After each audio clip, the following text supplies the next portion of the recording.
everyone, welcome to a live installment of the Comic Vault. Tis I, Captain Logan, and joining me this time is Austin, the Day Ghost. And I'm celebrating Valentine's Day with my love. Whoa. My love sucks Dracula shirt. It's amazing how you can just transform your t-shirt into whatever we're talking about. Well, yeah, I can just phase through things. Yeah, It's quite it's not amazing. difficult at all, but it confounds people. Yeah, my shirt just goes right through me. Today's selection was requested by Dylan on Patreon, so he's making us read this. Thanks a lot, Dylan. And this is a thing that I bought a little bit of when it was coming out, and I think I might have read Austin like the first issue. And of course, this was much beloved and lauded all the way through its run. This came out in 2015 and into 16, and was a 12-issue maxi series written by Tom King just before he went over to DC. People still talk about this book all the time as being one of the great minis maxis of the last several years, and this is, would you say, I guess Mr. Miracle probably is like before his Batman, the last big like great shorter Tom King thing. Yeah, probably. Those are the two big things I hear about. I know he did that other event, Heroes in Crisis, but I hear mixed things about that. I read the first issue and wasn't real impressed with the setup, but I haven't read any more of that, so I can't really speak to that at the moment. I'm a little out of touch with current new comics. I kind of dip my toe in every now and again and try to jump back into some things, but I've not been reading a ton lately. So I know Tom King doesn't have the greatest reputation lately. People were not real happy with the end of his Batman run. I did finally catch up and finish that, and neither was I, and I might at some point sit down and finally review that, although it's going to be kind of nuts to try to go back through that. Austin, I really don't want to. I really liked the first, like, 3 or 4 arcs of that. Like, really everything up to, I don't want to talk about this too much, but really everything up to the wedding issue I thought was quite good. Yeah, I had some issues with it here and there. It was starting to get a little bit too repetitive. It's kind of laughable when you get to the end of it to even say that up through 50 it was too repetitive, because my goodness, it got insane. It's interesting looking at this book, all of the things that Tom King was employing, all the devices that he was employing from some of his relatively earlier stuff in his more long-form stuff, and the ways in which that sometimes works and the ways in which it doesn't. Reading this, and I've not looked at Mr. Miracle yet, I kind of feel like this is a guy who should be writing graphic novels. This does not seem like a big run kind of writer, especially if he's going to keep using these same kinds of tactics in longer things. Because we were talking in the chat before the live show, and by the way, welcome everybody watching live. Thanks so much for being here. Quite a few people in the comments right now. We were talking earlier about how apparently, and I didn't know this, this was supposed to be an ongoing, and it, to me, doesn't read anything like it was supposed to be an ongoing. Sure, it's left open for possible other things to do after it, but it doesn't seem like he's setting a bunch of stuff up for later parts of a run like he was with his Batman. This seems really self-contained, really tight, very much a story that he had to have had in his head and was really ready to start writing when he sat down. It very much knows where it's going and is, like I said, really tightly plotted. And it's and so it's interesting looking at the beginning of his Batman run, because it seems like that the stuff he was doing early on should have been that way. Yeah, he's setting up some stuff for later, but he gets stuck in like a feedback loop where it's like, well, I had these 3 or 4 ideas and I just cannot stop going back to the well and repeating myself over and over again. That stuff, those kinds of things work really well in this. He does the same thing that he does there, where he'll take a conversation from earlier in the story and he'll bring it back verbatim later, overlaying it over a scene in a different context to create kind of a different idea, and to give you a sense of how like things have evolved since the last time you heard that conversation. He has, of course, his repeated phrases, and that kind of thing. But I don't know, Austin. I just think that it's better for a thing like this. Oh, absolutely. Because here, like you said, it's so self-contained and it's much shorter. while with his Batman, and I haven't even made it to the wedding yet in his Batman, Oh, I thought but you it finished the whole really thing. no, okay. So this is maybe a little embarrassing. So I watched your review of the I Am trilogy, and I was like, "Oh, Tom King's Batman's supposed to be wonderful. I'm just gonna like buy a bunch of it." And I bought the first like 10 trades, and I really liked the first one, and I didn't like the second and third ones. And then I just put Oh it no. down and was like, I'm done with this. And then I've kind of come back and read some of the other ones. I think I'm up to, I think it's like 6 or 7. And I like those a lot more than 2 and 3. But yeah, I'm not in love with his Batman. No, and that's totally fair. And as it went along, like I said, I kind of fell out of love with it and wasn't even appreciating some of the earlier stuff as much as I had. Like, I don't know, because it wasn't finished, and where it ends up going, I'm like, oh, okay, that's unfortunate. Some of the earlier stuff is not completely ruined, but hurt a little bit when you know where it's going because some of that Bane stuff especially, you get that kind of typical big master plan problem of okay, no, there's no way this all works out, and was leading somewhere. This does not have that problem at all. Vision is a remarkable book. Obviously it's going to be hard not to just repeat things that a lot of people have already said about it. But yeah, if you've not read this, it's as good as everybody said that it is. You definitely should look at it. This is I think, kind of near masterpiece level. This is one of those kind of modern, almost Watchmen level things in my mind. There's so much thought-provoking stuff to really sink your teeth into. It's a really good like modern day kind of treatise on some like kind of AI questions that we deal with in a lot of science fiction that this kind of makes fresh and new again. It's asking the big heady questions, and it does a really good job of being pretty ambiguous about it. Where at the end we're very much left to up to our own decisions about what everything means, but not in a pretentious way. And it's wonderfully creepy and ominous and foreboding, and just makes you do this while you're reading it. This is I kind of this is kind of a weird thing to tackle for me because I've already read it twice and I still don't feel qualified. Austin, I don't know if you have that. This is an intimidating piece I to have me. that to an extent because there's just so much in this book, and it's a little overwhelming, especially like Yeah. reading it for the second time over the last 2 days. Because part of me was trying to, get it read to make sure I was good for this, and it's definitely an overwhelming book and how much there is to talk about with it. Yeah, so we'll go ahead and just start sinking our teeth into various aspects of this.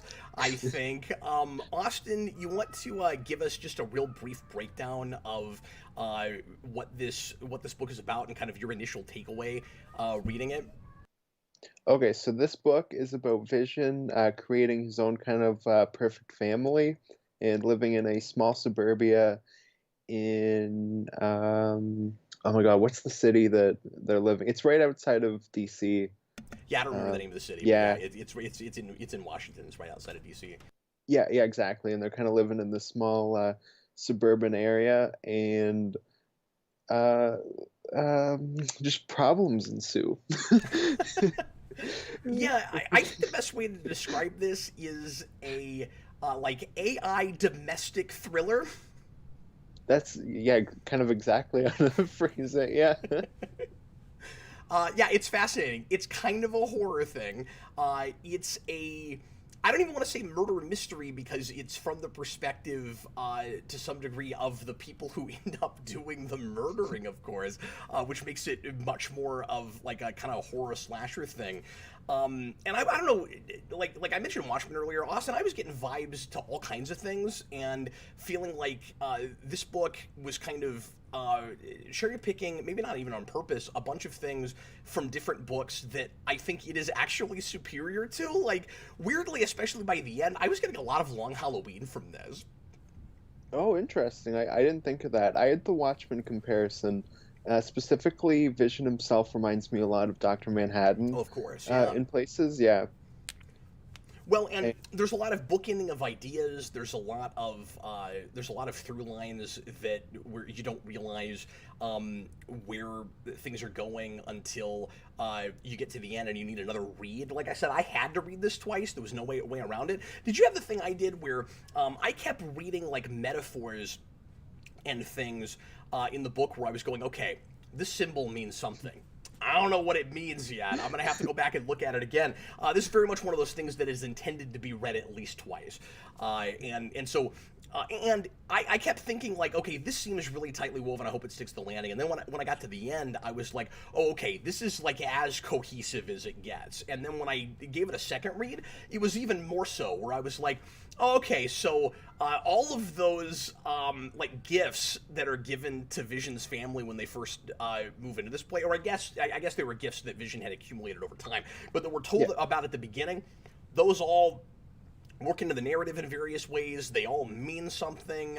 This is a textbook example of a narrative that doesn't have any details that are wasted.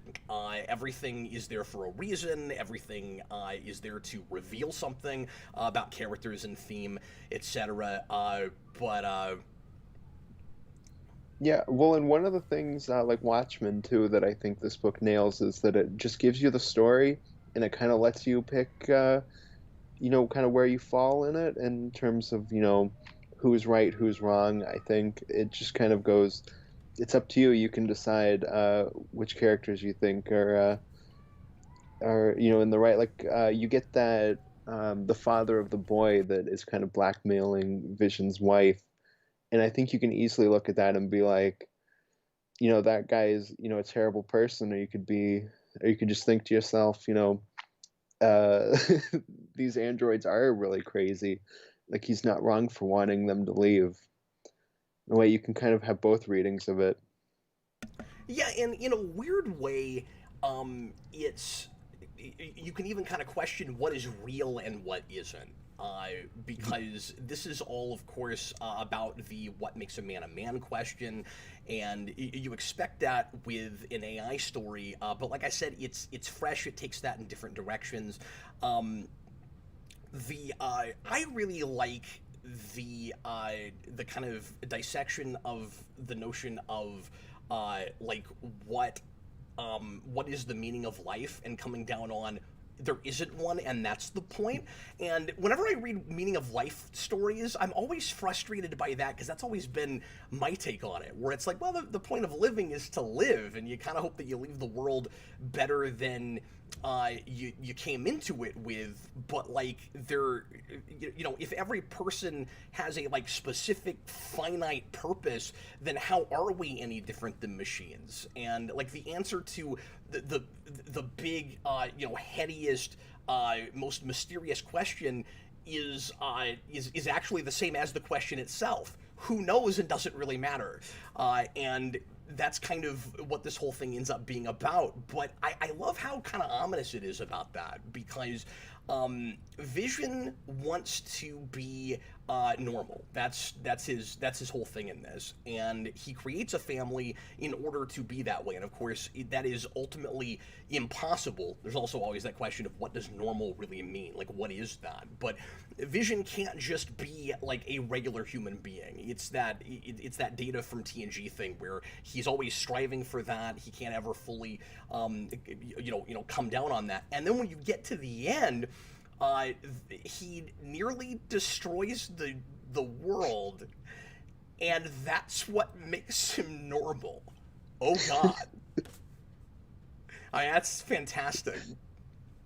Oh yeah, no, absolutely, yeah. Well, it's just really interesting, kind of seeing his family try to hit that normalcy that Vision is striving for himself, and like none of them really can, and none of them can really fit into the suburban area that they live into, or that they live in. Yeah, of course. And like at the beginning, you know this isn't going to work out. You're like, well, like, oh, gee, what could possibly go wrong here, right? Like they're not ready for the world, and the world isn't ready for them. But what's really intriguing about it is that at the same time, there's a lot of kind of philosophical notions that they throw out with their unique perspective of being artificial life forms that seem really profound to me, and that make me look at things really differently, because these aren't your standard androids. Like they are, we keep talking about how they're different than just robots or androids. Like they're synths, they're synthetic. That's slightly a different concept, and so they look at things as artificial like constructs, but they also do have the ability to feel emotion, and that's one of the things that kind of gets them into trouble. Like my big question at the end of this is the fact that Vision's wife kind of loses herself when, and we should get into the plot of this, but at the beginning of this, when the Grim Reaper shows up and she feels like she has to kill him for the sake of her family, like, is she actually proving that she is more or less human by the flaws in her programming? Like, is it that this stuff doesn't compute? And we'll talk about this, I'm sure, but that whole P versus NP question, which I'm absolutely fascinated by, the question of like, can everything be filtered through an algorithm, and is there a mathematical explanation for everything, or are there these like unknowns where a computer could work at it for centuries and never figure it out? Is it that like it doesn't compute for her, or is it that she's just responding the way a person that would if they just didn't have like the right guidance and stuff? There's obviously a nature nurture question at the center of this. It keeps being talked about like a free will versus predestination question. We have this whole because there is not a time travel element, but there is an element of predestination in this, or excuse me, a premonition, where there's a character that can what is it, Agatha, who Agatha Harkness, who eats a part of a plant that allows her to see the future. And then Vision's wife is going to do the same thing at the end, which I did not see coming, and was quite the mind freak. I thought that was great, and I didn't fully even understand it until a second read, and then I felt like an idiot when I looked at it again, because she has this whole explanation. I'm getting ahead of myself. She has this whole explanation about how she how she like reprogrammed Vision, which is just for his benefit so that he won't get in trouble at the end. And I thought that on first read that actually was what was happening. I missed the whole she also ate the leaf thing, and then I was like, oh god, that's way more screwed up, and really cool that Tom King didn't take the easy way out on this. Like, Vision is as potentially scary as his family at the end of this. But also somewhat for understandable reasons, because the whole idea is, wouldn't you do anything for your family? It's all about compromises. The idea of compromising for your family is on the very first page. I mean, that's how dense and tight this whole thing is, and in a completely different context. I didn't know that's what we were talking about. But anyway, why don't we go ahead and just kind of break this down chronologically? I think is probably the easiest way to go through this, don't you think? Yeah, we can do that. Actually, real quick before we do that, because somebody in the comments just mentioned Wonder Man. I don't have a lot of experience with this character outside of just like team books that he shows up in and out of, and outside of the MCU, and so I was impressed with all of with how good of a sense of continuity this book has, and I felt like in some ways it caught me up a little bit on the history of this character, and in other ways I felt a little bit overwhelmed, because it seemed like Tom King really did his homework and was kind of writing a history of the Vision inside of this book that has us continuing to question whether he is ever going to end up doing what he was originally programmed for. And that's the big question, of course, is can you get past your programming, or and just do whatever you want to do, or are you predestined for whatever it is that you were kind of created for? And that's a good metaphor for human beings, because of course you have instinct and you also have free will, and how do you put those things together? So Vision and his family look at those as separate things, but I kind of don't. I think human beings have that same dilemma. Yeah. Well, and with the Vision and his family, they're all, in a way, almost kind of half machine, half human in a sense, in that their programming is built off of the brainwaves of different people. In that Vision is Wonder Man, and his wife is Scarlet Witch. Scarlet Witch, yeah. And then the kids are a mixture of both of them. Yeah, and they're also twins, and that makes them somewhat based off of Wanda's children, who were in a way never real in the first place, just like we keep talking about the synthetics as maybe not counting as people, like were they ever real? I was kind of sort of like in the WandaVision show, I kept waiting for certain characters to finally show up and be connected to this, and a lot of those characters, like Quicksilver and Spin, particularly Scarlet Witch, don't actually factor into the present day of this story, except for the ways that, with Scarlet Witch specifically, they're connected to these newly created characters, but in the history of Vision, they have to exist in order to get here, so they feel very present all the way through. Yeah. Sorry, I just noticed Mr. Roboto says Scarlet Witch is nuts, which is a bad idea. And yes, exactly. Which is one of the things I was thinking of when I first read it, actually. What, with her whole freak out about how he's a toaster?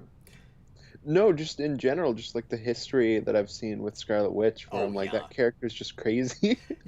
Yeah, and I've heard that when you go back and actually try to break all of that down, isn't that one of those histories that with Scarlet Witch and Vision that kind of starts to get weird and contradict itself in certain places, or does it actually That's track what I've all the way always through? heard. That's what I've always heard. All of it. Yeah, I've only really read kind of the earlier stuff, and then like some of the later stuff after they've split up. Well, that's a good point too. Rohit says it's probably based on Scarlet Witch and Quicksilver being twins, considering it's female twins. And that's so, what I was thinking. So you have that all the way through though, because that's true of her kids also. Mm-hmm. Yeah, it's kind of a mixture of both, because it's a male and a female, but they're also twins. Or when she had kids, I guess they were both boys, right? They're both boys, yeah. But I'm sure they're twins because she was a twin, though. Yeah, I'm pretty sure. Well, and they both have her power and and Quicksilver's power, because you have Wiccan and Speed are her two kids. I never knew what their actual superhero names were. Well, there you go. But yeah, I found myself wanting to go back and read some of that stuff and just see how well this actually lines up with the real histories, or if Tom King had to take any particular liberties. Because for the sake of this story itself, obviously it doesn't matter. But when somebody says, I've saved the world 37 times, I want to go back in the history and count it myself and see if it's an exaggeration, or if there are some instances that I could call saving the world that he didn't even put in there. And it reads authentic, because there's these places where he's like, well, then there's Ultron, and then there's Ultron again. And Ultron again. Yeah. And then there's Jocasta, the Bride of Ultron. Yep. Yeah, the first time I read it, I was like, that feels like an arbitrary number. The second time, I was having that thing where I was like, I wonder if you can go back and kind of go, yeah, I can kind of see it. I see where it's coming from. Breakdown. No, I didn't the first time either. That was fantastic. And that's one of those examples of Tom King not getting a whole lot of plotting done in an issue, but doing a lot of character building, because he's clearly a character study guy. And that on a, every 2 week basis with Batman started to get kind of tedious for me because I was waiting to get the ball rolling with things. Like there were places where I was like, where it just read a little bit too cutesy, where it kind of read like he only had like an afternoon to write an issue, and so he was trying to make it look real deep, but in fact it kind of reads like he's just trying to get it out. So he's repeating himself a lot, or he's just doing like a scene and then coming up with a story that kind of goes along with that scene, that kind of is a good metaphor for that scene, and just lays it on top of it. Scott Snyder can sometimes do that sort of thing, and but Well, that's very Watchmen, right? that's what I was gonna say. Is when we do it Yeah. here, it actually kind of illuminated these characters to me. I was gonna say it's a lot like the the chapter in Watchmen with Dr. Manhattan, where we're going back through his history backwards. I mean, it's very much that kind of thing. Yeah, well, yeah, because Watchmen has, I don't want to say very little plot, but it's not as much plot as you would expect, because so many issues are just character studies, where you get that Dr. Manhattan issue, you get the Rorschach one, you just kind of get different issues where we're focusing on this character, and we're like completely breaking them down. Well, and it's funny because this is similar in that it's not a hugely complicated story, although weirdly I think in some ways the actual like skeleton of the plot is maybe even more complicated than Watchmen, right? Because you have multiple murders and things done by different people, and there's not thank goodness a master manipulation plot, but it's this kind of domestic murder thing of like the snowball thing of like one thing leads to another thing, which leads to another thing. But Watchmen, if you didn't have all those character studies, you probably could have done in half the time, I think, or less. I think this you absolutely could have done in half the time. Yeah, yeah, no, definitely. And you're breaking it down and focusing more on the details, but not in a way that detracts where it's just filler. Like you're really breaking down and making it more, just making it more interesting, really. Yeah, because the crime drama of it reads a little bit. This is a weird comparison, but my mind always goes back to this because of the 2 years I did Spawn here. The kind of crime drama of it reminds me of a Bendis Sam and Twitch plot a little bit.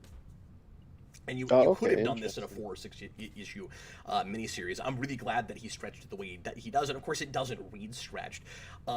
We should probably, again, I want to get into the kind of chronological story, so we'll do that in a second. But we should probably talk a little bit about comparisons to WandaVision, because everybody's been talking about that with this book. Yeah, when I knew it would come up, yeah. Yeah, and so I'm sure folks are waiting for us to talk about that, so we should probably just go ahead and get that out of the way. But the reason I wanted to mention that here is to say that you absolutely could have made this more or less the TV show if you'd really wanted to. I don't think that you can adapt it absolutely straight because it has so much to do with the history of Vision, but you could take out some of the history stuff and still have the basic idea of Vision creates a family and then somebody wants them dead because they're not real, and then chaos ensues.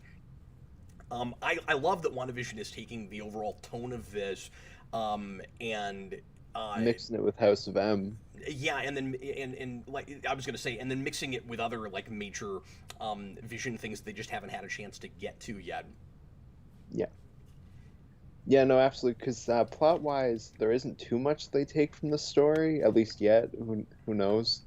But you get just little details here. Like you get the dog, which is named. It's the same name. It's Sparky.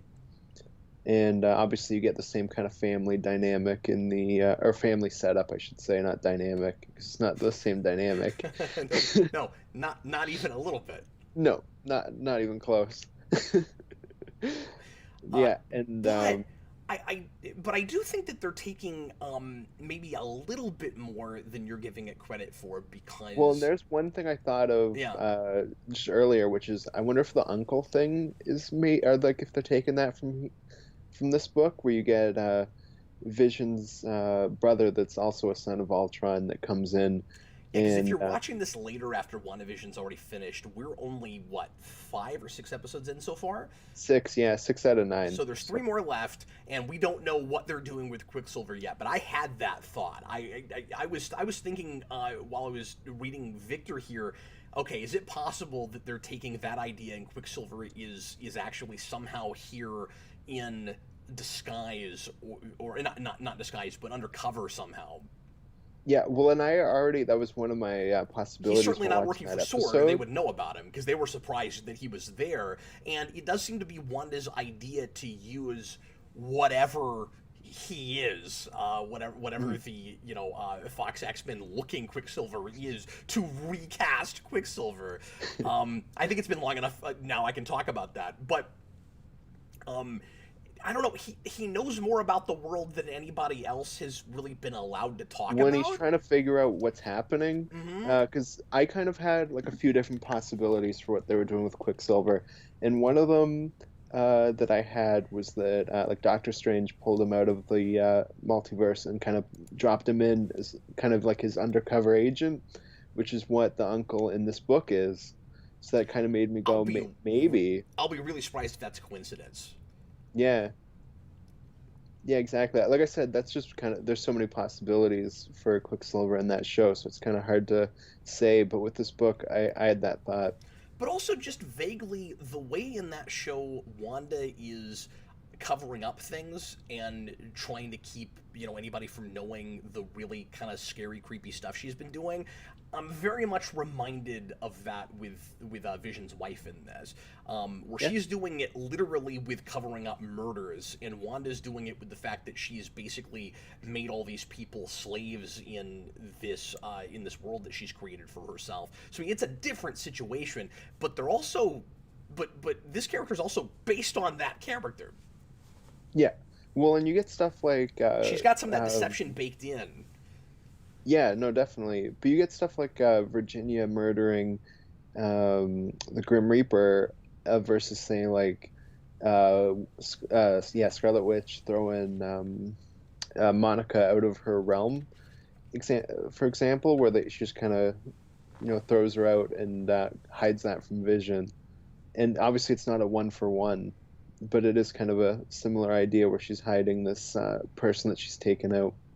And that's a thing that the MCU has largely done a pretty good job with a lot of the things that they have straight adapted, or Mhm. more straight adapted, where we're creating brand new stories, um, I, and based on things that you've maybe read in comics, where you're like, okay, this is kind of an adaptation of that, but I'm not feeling like I'm seeing exactly the same thing again, and just really clever ways of mixing and matching things. Because obviously Civil War has that too. I mean, they don't always manage that, like Ragnarok with the Walt Simonson stuff, but because that also Yeah, no, mixes several stories absolutely. together, and I don't think it works at all. But Well, yeah, that's more the X3 thing where you just shove two stories that don't fit together into one movie, and it just yeah, doesn't really work. but like I think it's different than something like, I don't know, say Dark Knight Rises or The Dark Knight, which takes elements from certain stories where if you're familiar, you can kind of see, okay, this is you're kind of vaguely looking at that, but you're telling a completely different story. The WandaVision show, I think, is straight up this married with House of M. Like, there's a lot more of this there than I expected. Looking at it. Yeah, absolutely. Now that we're talking about it, I can definitely see more than what I had initially thought while reading it. Because, like I said, while reading it, it was more so just it's got that ominous tone, which the show like really nails. While we're looking at this first issue, something else that I noticed Tom King likes to do a lot in his stuff is he likes to give us a narrator who is unnamed, that who we don't know who it is for a long time, and then reveals it later. And he does that 2 or 3 times in this book. Yeah, yeah, because it's Agatha Harkness narrating most of the story for the first few issues. For a good long time, and then later, I can't remember who it is with the red boxes, but the clue is always a change in color. He does that in Batman too, where it's like, Mhm. okay, this is denoting somebody that he's keeping in the dark forest right now, but when it changes, it's somebody else. Was the red one Wanda? Is that when she's explaining I what just couldn't happened with remember right off, but I Virginia think so. to the daughter? Yeah. I think that's what that was. Yeah. Okay, yeah. Yeah, well, and it's kind of funny because it's such a small story, and then it gets really big, but it never really loses that small feeling. Like you get to a point where Vision's fighting all of the Avengers and all of Yeah. the heroes, but it's still just the family drama. So it gets really big, but you never go, wow, this is this huge story. Yeah, all the way through. And WandaVision has that already also. Oh, absolutely, yeah. And that, yeah, well, and this is like an even bigger scale, really, because Vision's gonna destroy the Earth apparently. But like it never feels that big when you're reading it. It's just like a family drama. Yeah, and I don't know. We're jumping all over the place. It's crazy that the way Tom King like subverts my expectations and lulls me into false sense of security, right? Because there's a bit where I'm like, oh God, Vision is, we learned this from Agatha. Vision is willing to burn down the world for the sake of his family. And then there's a moment where it's like, oh, of course, Vision would never do that. He was just mind controlled by his wife. And you get to me, it's like, nope, actually, that was all true and very nearly happened. Yeah, it's crazy when you kind of realize how far he was willing to go for it. But there are And hints that of it. there's a future where that actually happens. Yeah, yeah, no, absolutely. They were very nearly like on the brink of destruction. I find myself at the beginning of this wondering if the narration is from the perspective is from a future perspective where Vision has actually already pretty much destroyed the world, or if this is still in our timeline. There's a couple clues early on, and I forget what exactly it is, but there were a couple things where it was like once I read it a second time, where I was like, well, wait a minute, I don't think that actually ends up happening. I think that's just the scary future. Oh, okay. Well, yeah, well, we do stuff like that with with Vision talking about how he'll kill everyone, and with Vision's brother, where they talk about how eventually he'll be with the Avengers and then become victorious, I think they say his name is, and Yes. then he like betrays them all and Yeah, and kills then all when the he heroes dies, he too. says, "I am not victorious," which is Yeah, great. I yeah, remember no, what that it is is. great. It's the thing with the principle, um, where and maybe I'm just again, it's weird. I've read this twice. I feel like I've only read it once. I feel like even a third read, it would illuminate a bunch of stuff even again. I have questions about some of the symbols and things. There are some there are some metaphors and things that I don't fully know how to read that I wanted to talk to you about as we go through this and see if maybe you've got something figured out that I don't. But I stared at a Mickey Mouse poster for 10 minutes and I still cannot decide what that means. But there is because I always have to figure this Well, stuff out. I'm not going to be able to tell you because I looked at that and went, "Oh, they're owned by Disney. They put a Mickey Mouse cartoon I in had that there. thought too. That's fun." But whenever you have a thing in the background, and the thing is, again, this is so dense, it seems like everything must mean something. Like, I'm trusting it all. And maybe that's not fair. Maybe there are some things that make sense in his head that he didn't actually give us enough context for where we can do a read on it. But I don't know. I wanted to I was enjoying this enough that I wanted to come up with an interpretation for everything, and I had that. That's another thing where it reminds me of Watchmen, where like every detail is significant in some way, right? But that Mickey Mouse poster, it's in the background where they're looking at art on the wall, and then we keep zooming in on it, and it's like Mickey Mouse with a fishing pole, or like Goofy and Mickey. I think Goofy It's or Donald. Donald with a fishing pole, and then Mickey next to him with his hand over his face. We zoom in on the hand over the face, and I'm like, it means something. I don't know right off what it is, but there's we'll look at it. There's a thing with the principal in like the second or third issue where he is. I'll see if I can get to it. Yeah, here he is. So this guy has, of course, suspended their son Vin because he attacked a student who was who was giving him crap about what happened in in the house earlier with his sister, and Vin doesn't like that because she's in the hospital, and or I guess not actually the hospital, but like she's getting fixed, she's getting repaired, but they don't know if she's gonna make it. And that's just a very disturbing scene where you get that whole line about how humans are just like robots. They also have an off switch. Yeah. Where he's got his hand to his throat. Yeah, it's messed up. I found myself going, oh, if that's true, I don't want to leave my house ever. Yeah, that's the type of thing you look at and go, oh my god, we really are super destructible. That should be how the robots finally take over the world, is they know where our off switch is. Like, that's the real Terminator, right? Like, they just walk around, they poke us, and then we all fall over it. Yeah, absolutely. Arnold's always just throwing people around. He should be poking them in the throat.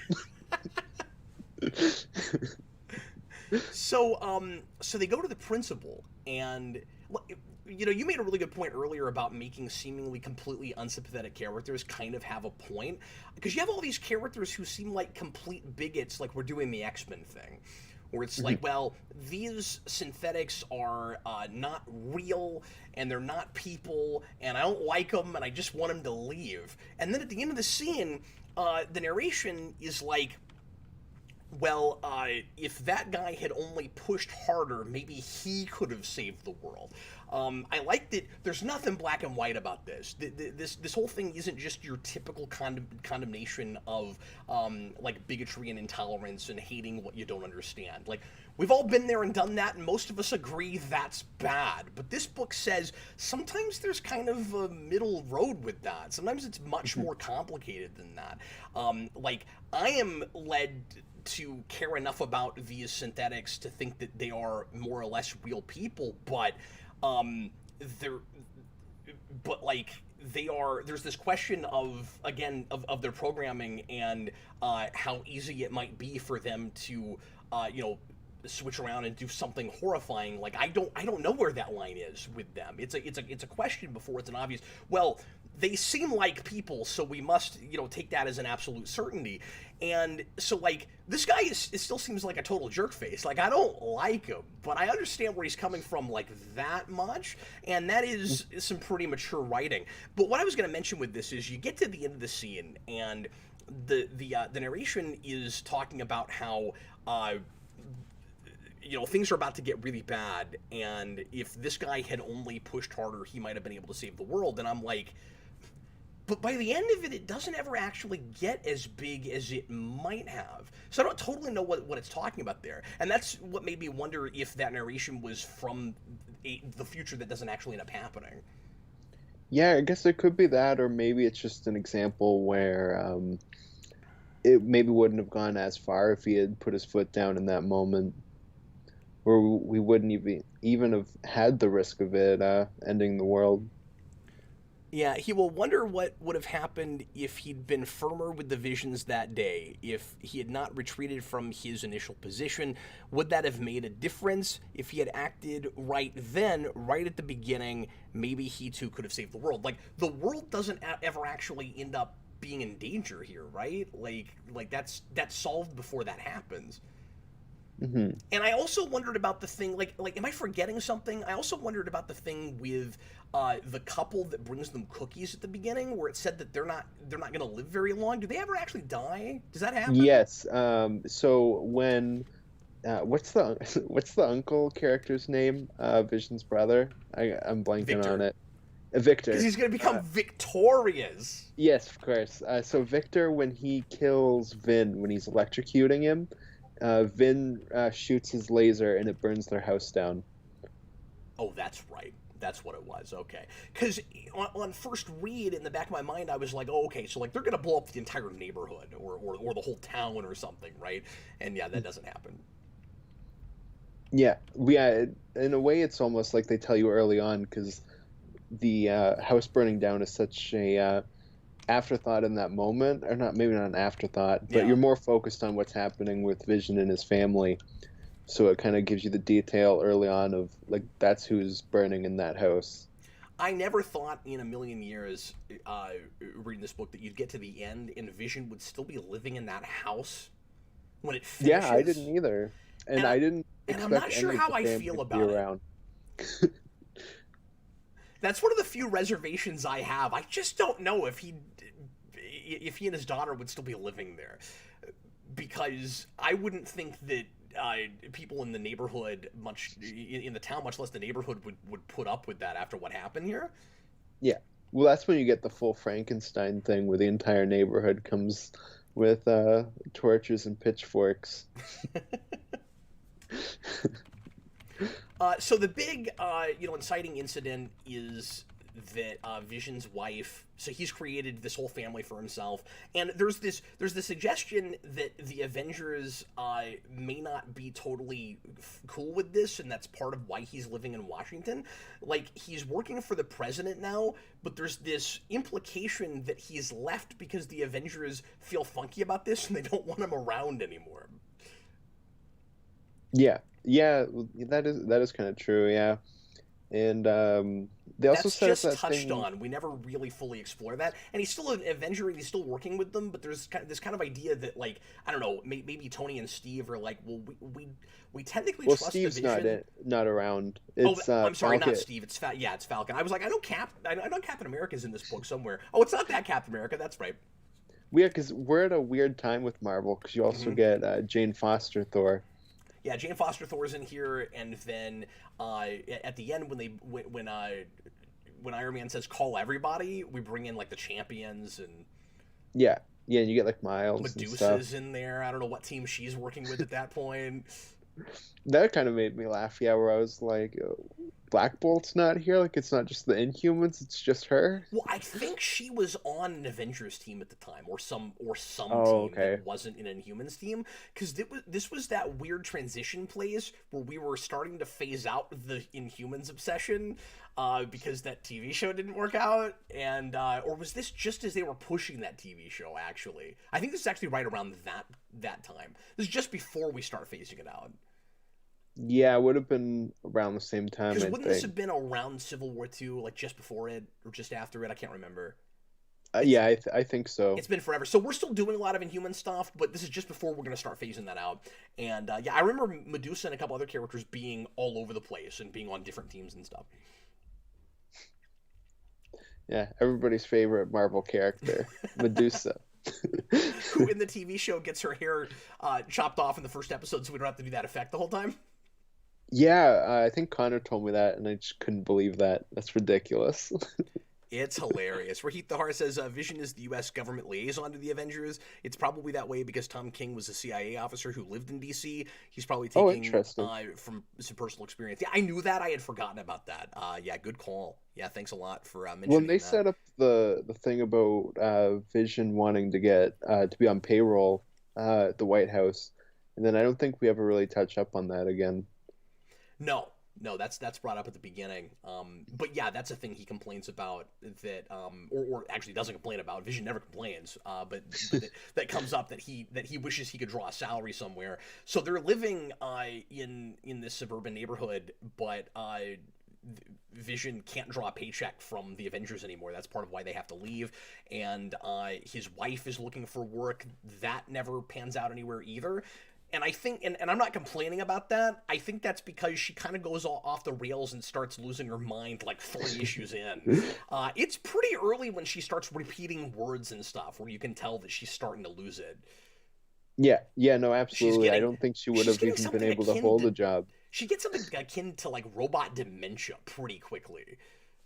Yeah, she's got Tom King disease. She just keeps repeating herself.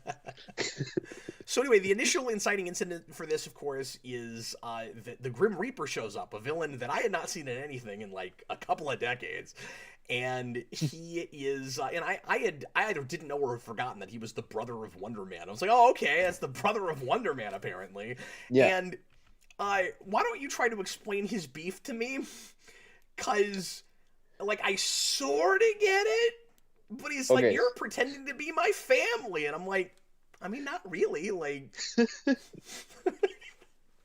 Well, the thing that made me laugh about that, yeah, because yeah, he doesn't like that Vision is based off of his brother, yeah, and then he's like, you took my family, I guess, even though Wonder Man's still a person. And but I've also never seen Grim Reaper attack Vision and be like, you're taking my brother. Yeah, So that's a it good just kind point. of made Like, me laugh couldn't he where have it's done like, this at any point? Like, shouldn't he be upset about this going all the way back? yeah, because it's like it's pretty late, man. Yeah, from the perspective of publishing like 40 years or something. Yeah, but even in universe, I'd still say it's It's probably at least like 8 years, 10 years, 15 years, yeah. something. And you wait Yeah. till after he died and came Yeah, back to life? he's already come back, not been Wonder Man, become like his own thing, and then got his original memories back. Yeah, you waited until that happened. And you could say, well, maybe he had to wait until, like, he was just in a house without any Avengers protection, I guess? But anyway, yeah, I Blue thought that whole Dragon thing was really 5 funny. says, assumedly his brother is dead. You do see him at the end in the movie theater, so I assumed that he wasn't dead, but I could be wrong because I don't really know what Wonder Man was doing at this point. Yeah, I was confused about that too. Yeah, you see Wonder Man in a flashback, um, but I wasn't sure if he was around.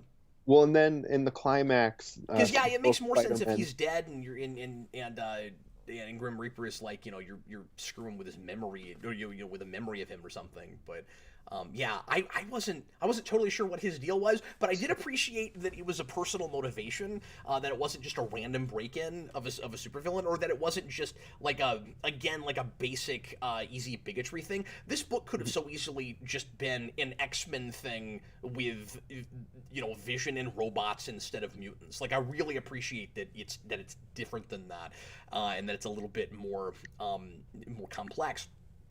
And so, anyway, he comes in, and this is one of the more interesting, nuanced things about the book to me, where the wife Virginia, because everybody's got to start with a V, the VI something. Except for Sparky, he's just Sparky. Sure, but He's not I think Varky. the kids named him. So Virginia kills the Grim Reaper because he stabs her daughter in the back and almost kills her. And then when she makes up a story later, you start realizing that that is horrifying. You start realizing that these synthetics are much more human than you might have originally thought, and that, again, maybe they're not ready to live in suburbia and live like human beings. She makes up a story about what actually about what happened with Grim Reaper, and everything she says is really plausible, to the point where you're like, man, if only she had been logical in the moment, she could have done everything she's saying she did. Yeah. Yeah, no, And absolutely. that's It's a really very sad. human, spur of the moment, like reaction she has when she kills them. And it's all because, again, this is very kind of like, Stephen King horror stuff, right? Where all she wants is a normal life. All she wants is to get to have a family. It's the same thing that Vision wants, and she, instead of just coming to him and saying it was self-defense, I had to kill him, what are we going to do, should we call the police or whatever, she does like the scary Stephen King thing and just buries him in the backyard. Which leads to, I think, the scariest thing in the book for me, where the dog like unearths Grim Reaper. Vision finds it, and then Uh-huh. he like cuts up the dog and makes it into a robot dog. It's Which is really very messed up. disturbing. But again, later I'm thinking, okay, so Vision's acting like kind of a crazy person because his wife went into his head with a screwdriver and reprogrammed him. And then again, we're going to find out later that that is not the case, and everything Vision does is of his own volition. Yeah, yeah, no, exactly. It's terrifying. Some of the places Tom King brings Vision, but none of it really feels out of character to me. Like I buy it in the moment. No, I do too, and again, it's because he's not. He still does have the machine in him, and he still is. It's so weird, right? He's fighting his nature, but at the same time, it's partly his nature that leads him to do what he does for the sake of his family. Hmm. So like that's really complicated, right? Like it isn't just as simple as your programming says that you kill, so you kill, but you can fight against it. It's yeah, but I'm killing to protect my family. Isn't that what you're supposed to do? Yeah. When I think it's not really like a spoken thing, but I think there's an interesting parallel to him and Ultron with that, where Ultron keeps making like his own family members, where you get Vision, Jocasta, his wife, and Victor, his other son. And obviously they don't. He doesn't really like draw that comparison, but it is there uh, for you to think about. And I just think that's really, like kind of interesting. It's a good point. Um, This reads a lot to me like a guy who, and maybe he was really into this character, but a guy who, and you hear this with a lot of comic creators a lot, that will get assigned a character and then they'll go back in and read all the history and they'll just fall in love with it and find all these like real cool threads that nobody ever thought to run with. And it just seems like mythology that he's really excited to inherit, so he makes it his own. yeah, it's that kind of sewing together like all the backstory stuff that you went through and kind of fell in love with, and you're like, oh my god, look at all of these little footnotes like here and there that I can pull together into a full formed mythology. Absolutely. We've got some super chats. Why don't we go ahead and run through these real quick? Thanks a lot, guys. Sure appreciate it. Hmm. Mr. Roboto, $2 super chat. Do you think if Data made a family, it would go the same? No, because it's Star Trek, so it'd be a great deal more optimistic about it. This actually reminded me of a Voyager episode that does this with the Doctor with a holographic family that he builds, and basically if memory serves, the idea there is like they're not actually real people or even as real as the Doctor, because he just programs them to do this scenario, and I can't remember exactly how it goes. It's not a great story. It's not a great episode, Oh, okay. and it doesn't get to like the super creepy place that this does, but it's basically just this really dysfunctional family that he doesn't know. It reads almost kind of sitcom-y, where he doesn't know how to make everybody happy. He's kind of trying to do like the father's knows best sort of thing, and it just doesn't work out that way. I love the family drama in this because weirdly, I guess technically it is a dysfunctional family. We have murder in the first issue. And everything falls apart very quickly, and the wife, Virginia, ends up like 4 or 5 issues in destroying everything in the house and then having to put it back together. I don't know why that stuff disturbed me more than anything else in the book, Austin. Just they're living in this house of like rubble everywhere, and then the guy that brought them cookies at the beginning who shows up and is like, I can't find my dog, and then he comes in and she's like, oh, why don't you come in? We'll see if the dog's in the house. And he's just trying not to look as freaked out as he is while he's looking at like all of this like damage and chaos is all the stuff that she's busted up and thrown everywhere. And then she picks the lighter up off the floor and it's like, this was Captain America's. He's like, that's really interesting. No, it's funny. We actually have different readings on that scene, because you looked at that scene and went, oh my god, this is horrifying. I read that scene was like, this is the greatest bit of black humor, where it's just they walk in and everything's destroyed. I And just mean it's horrifying from his perspective, but well, oh no, okay, absolutely. no, from mine It's too. I was completely bothered terrifying. by all of that, man. Like, and like the daughter curled up in the corner because her would Yeah, be she's like boyfriend just curled up died. next to a dresser. Ugh. We were gonna go through this chronologically and try to explain the whole story as we went along reviewing, and that has not worked out. But we're yeah. You probably need to have read this in order to keep up with this review, but it's really complicated. There's so much here. It's so dense. Yeah, once you get to the end of this review, you realize it all makes sense. It's all connected. This is a very, very well thought out review. Let me finish these super chats and then Yep. and then we'll try to break this down a little bit better. TH1, hi Tom, $2 super chat. Part of it is free to read with Amazon Prime. Okay, that's good to know. That's the first 6 issues. That's Comixology. Is yeah, that the Amazon owns thing? Yeah. Comixology. Mm-hmm. Okay, yeah. It's the first 6 issues. Same Oh, okay, with cool. some Scarlet Witch book too. They did it for WandaVision. And of course, if you have Marvel Unlimited, you can read all of it. It's all there. Cool. David 22, why didn't Shield let Vision do this with life mods? Life model With decoys. like LMDs, yeah. I'm not sure. Shield's not really in this book at all. We don't deal with them in any way. No, but I guess he just means like in the Marvel universe, like, Or just, yeah. why wouldn't he go to them since that's a thing that exists already? I would. I guess he wants them to look like him, like to be Not more just- of him. Yeah, not just look like him, but he wants to not be Be the only more. one of his kind, right?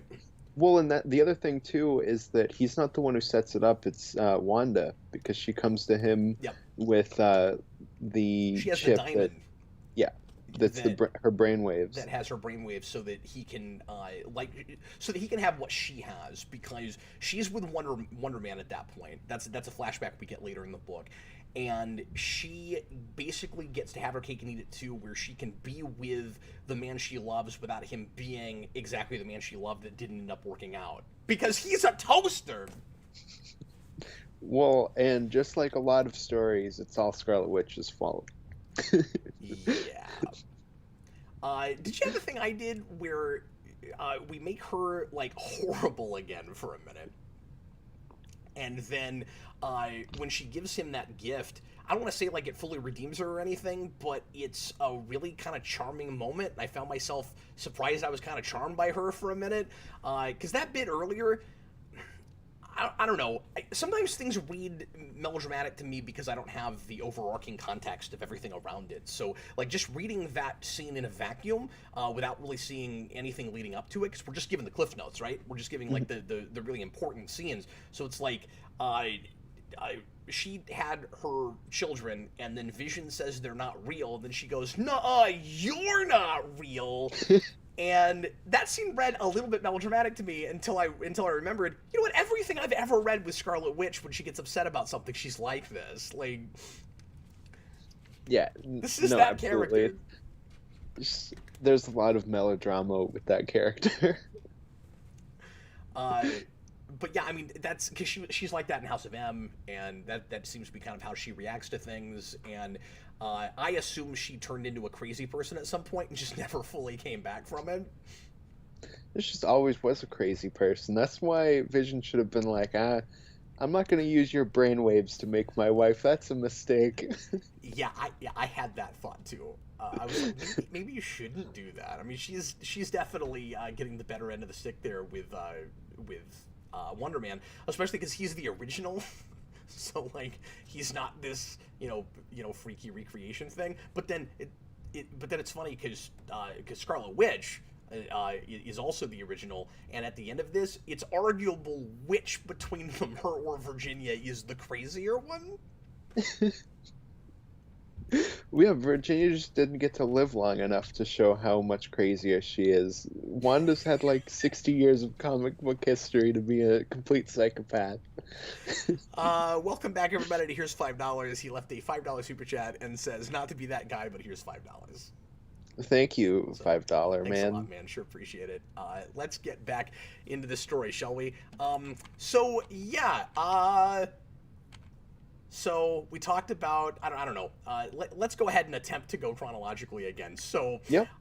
we put Viv in the robot hospital, and Virginia has covered up that she killed the Grim Reaper and buried him in the backyard, and then there she is, and then and then Virginia explains what happened, and is obviously embellishing a lot, and like I said, if only she had done what she said she was doing here. Like, basically, this is the superhero version of Virginia, and in the moment, she's horrified to potentially lose her daughter, and she doesn't know how to do this. So it's almost like retroactively she's doing what she wishes, she's saying she did what she wishes she had done, which was... Yeah, she's rewriting her wrongs. Yeah, so she tries to, she says, fight him off, and eventually he just runs off, right?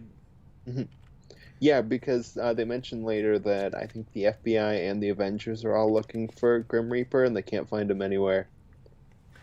I love the shot at the bottom of this page. This is another thing that Tom King really excels at, where he'll set up a he'll set up a scene later with something that will feel really innocuous in the moment, and then on another read you'll go, oh, he was like really going somewhere with this, and he'll have an emotional beat that means different things in different moments, and usually it's way sadder and more tragic later. So here you've got Virginia, who's acting like she's upset about this traumatic ordeal that's actually much more traumatic than she's letting on, and part of it was trauma that she created, and she is laying her head on Vision's shoulder, and that's what she's going to do when she commits suicide at the end of the book. Yeah, well, and both are her like explaining what happened.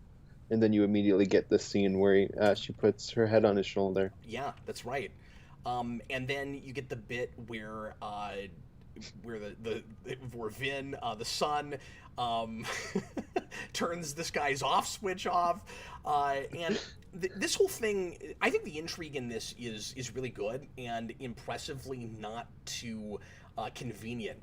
Where this is going to be, and I don't know, do you read it as convenient? Because it didn't seem it to me.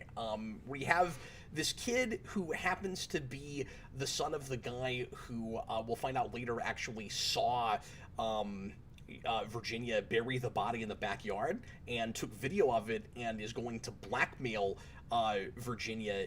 And he claims, and I think I believe him, that this guy wouldn't have actually done anything with that footage except his son gets in mortal danger because of them, and he doesn't trust these robots as he sees them to not still be dangerous. And ultimately, I guess I just thought of this, but he is exactly like Virginia. Ultimately, they are the same person, right? Because he's just doing whatever he thinks he needs to for the sake of his family. And when you put them together, it's matter and antimatter.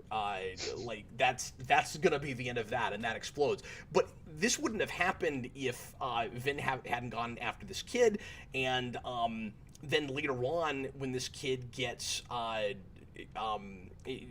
well, he's actually going to end up trying to, or getting really close to dating his sister. Like, all of this is all very interconnected. Did you find any of that too easy?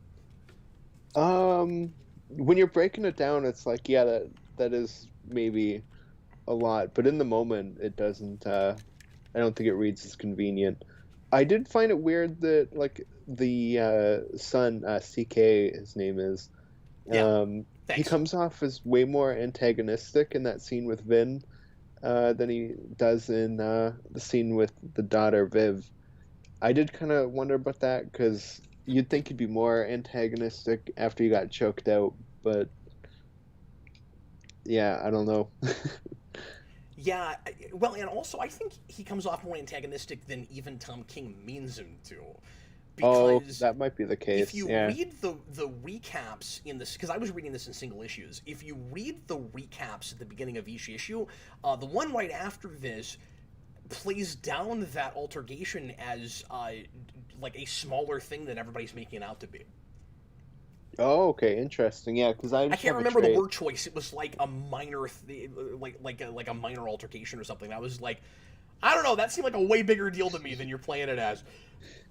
And it didn't read snarky. Oh, okay, yeah, maybe that's the case then. Yeah, because when both times reading it, I was like, this kid is like really antagonistic for kind of no reason. And then when you see him later, he's like, everybody just needs to get along. and now I really like the robot girl. Yeah. Yeah, and I thought maybe, well, it could be because of his dad. Oh, okay, yeah. Because his dad doesn't think that the synthetics are real people, and he clearly is really suspicious of them and just doesn't like that they're around at all. And he seems almost like grossed out by even having one at his house. So it's possibly that it's like a intolerance thing that wears off on the children. Okay, yeah, that could be the case. The best I can come up with. I don't know. It doesn't matter. He's gonna die. Yeah, sorry, Blue Dragon 5 sure. says that he didn't read the scene as antagonistic, more so just unintentionally insensitive. about not knowing the Grim Reaper scene, like that whole thing. And yes, definitely, but he also has the whole line about emailing your a-hole or whatever. Yeah. Like no, he's like, should I send the information directly to Yeah, yeah, your exactly. like metal a-holes or whatever? Definitely when it starts out though, it's not antagonistic, No, which he seems to just be frustrated because he doesn't have a way to get in hold of a lab partner. yeah, which I think we've all been there. Yeah, exactly. It's like, God, I have to communicate with this person. I'd rather just do it by myself. Why can't I just do this alone? Yeah, no, absolutely.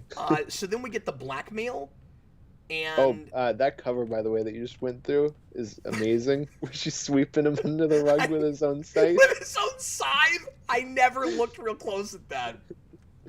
No, These I love covers that have cover. become kind of legendary. Oh, they're great. Yeah, no, I really like the covers. See, now I just want the. I mean, I realize we've got WandaVision, so this is never going to happen. I want this not as a miniseries, but as like just a 2 hour horror film. Yeah, well, I've been pitching for the longest time of just Disney Plus animated Marvel films like what DC does, and it doesn't seem like that'll ever happen. You could do this as just like like an hour and a half, 2 hour animated film. Oh, Where'd your lights lights went go? out. My lights went out. Got my lamp now. So the beginning of the next issue kind of drives home that Virginia is just violent. That wasn't a one-time thing. She's going to do anything she has to protect her family, but it also in the moment kind of makes you wonder if she doesn't even kind of see them as superior to human beings, which is not like a big theme in the book or anything. But I found myself kind of wondering that if it's just like she lives now in her own little world and everything else is outside of that, and she can't even like see human beings as anything but objects in her way. Yeah, yeah, no, absolutely. And obviously, Vision has had several years to integrate with humanity while these characters haven't, and they're just kind of dropped off into this area and just expected to be like Vision. And they don't have that growth that he's had. Yeah, they don't have the history. Blue Dragon 5 says with the covers, Norman Rockwell meets Marvel. Yeah, that's exactly right. But like really, really like screwed up, twisted Norman Rockwell. And then I have a question about this. So we have this. It plays weirdly as a reveal that the word choice that the kids decide to go with in trying to come up with some kind of a disparaging term for the synths is socket lovers. It's like, oh man, that's You edgy. got him. Like No, I had the same thing. I was like, that's so profane. it's not pretty bad. Where it's like, oh, they know every single like derogatory term, and they looked through every derogatory term for robots, and this is what they This picked. is what they picked. And when I was reading the list that he sets up, I was like, Some of them are worse. well, I kept thinking though that like, no, it is Oh, there's my impossible. lights again. What is happening in that room? I don't know. The wiring in this house is really bad. Do you have a ghost? Now it's gone. That's so weird. But yeah, I was looking at that list and I was like, okay, so maybe you just can't come up with like a really vulgar sounding word for robots. Yeah. Yeah, that's probably what it is, because nothing really sounds that bad. Yeah, and then it got weird because when you get to the end of this issue, Vision is gonna show up with Viv and be like, "Look, she's fine," and he's gonna walk right past the blood on the garage door and have nothing to say about it. Yeah, because she gets really violent with those kids, and it doesn't really come back. Like, you'd think the parents would be kind of out for blood at that point. That's a really good I think point. there's just kind of a throwaway line about it. Well, like I said, I think that's just there. So we're talking about how tightly woven it is. There's maybe a couple things kind of left on the floor, but I think that's more there just to illustrate that she's not done doing stuff like that. Like this is a Yeah, this is a absolutely. compulsive problem that she has. We didn't talk about the kind of images, the symbols of the gifts. But you've got the lighter that's made of vibranium, and you have the piano, and you have the plant where you can see the future if you eat from the plant once and then eat from it again after murder. Yeah, it's you got to eat from it after hunger and then That's eat what it from is. it after murder. Yeah. Yeah, that's really specific. I don't know how you even figure out in nature that that works. No, I have no idea. That scene with Agatha Harkness where she like kills her cat though. The first time I read it, I was like, "Oh my God, this is really disturbing." Yeah, it's pretty messed up. And again, I think I liked it better on a second read, but I think he does more or less a good job of like intercutting stories like this, where he'll have again, like sometimes in scene.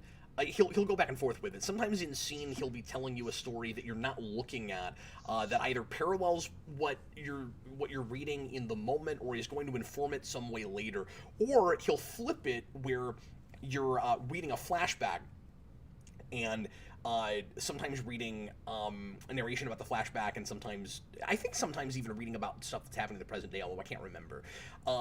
But I find on a first read that stuff to be sometimes kind of tedious and just information overload, like kind of too much that I have to deal with all at once, and I need to know where it all went before I can fully appreciate it, which is part of the reason that this stuff needs a second read. Yeah, no, absolutely. Yeah, because at that moment you don't really know why you're looking at Agatha Harkness killing her cat. It's kind of like this is Exactly. a weird thing that's So you're just happening. interrupting the narrative, and I'm like, I don't know why this is important and why this informs this, and it can be frustrating.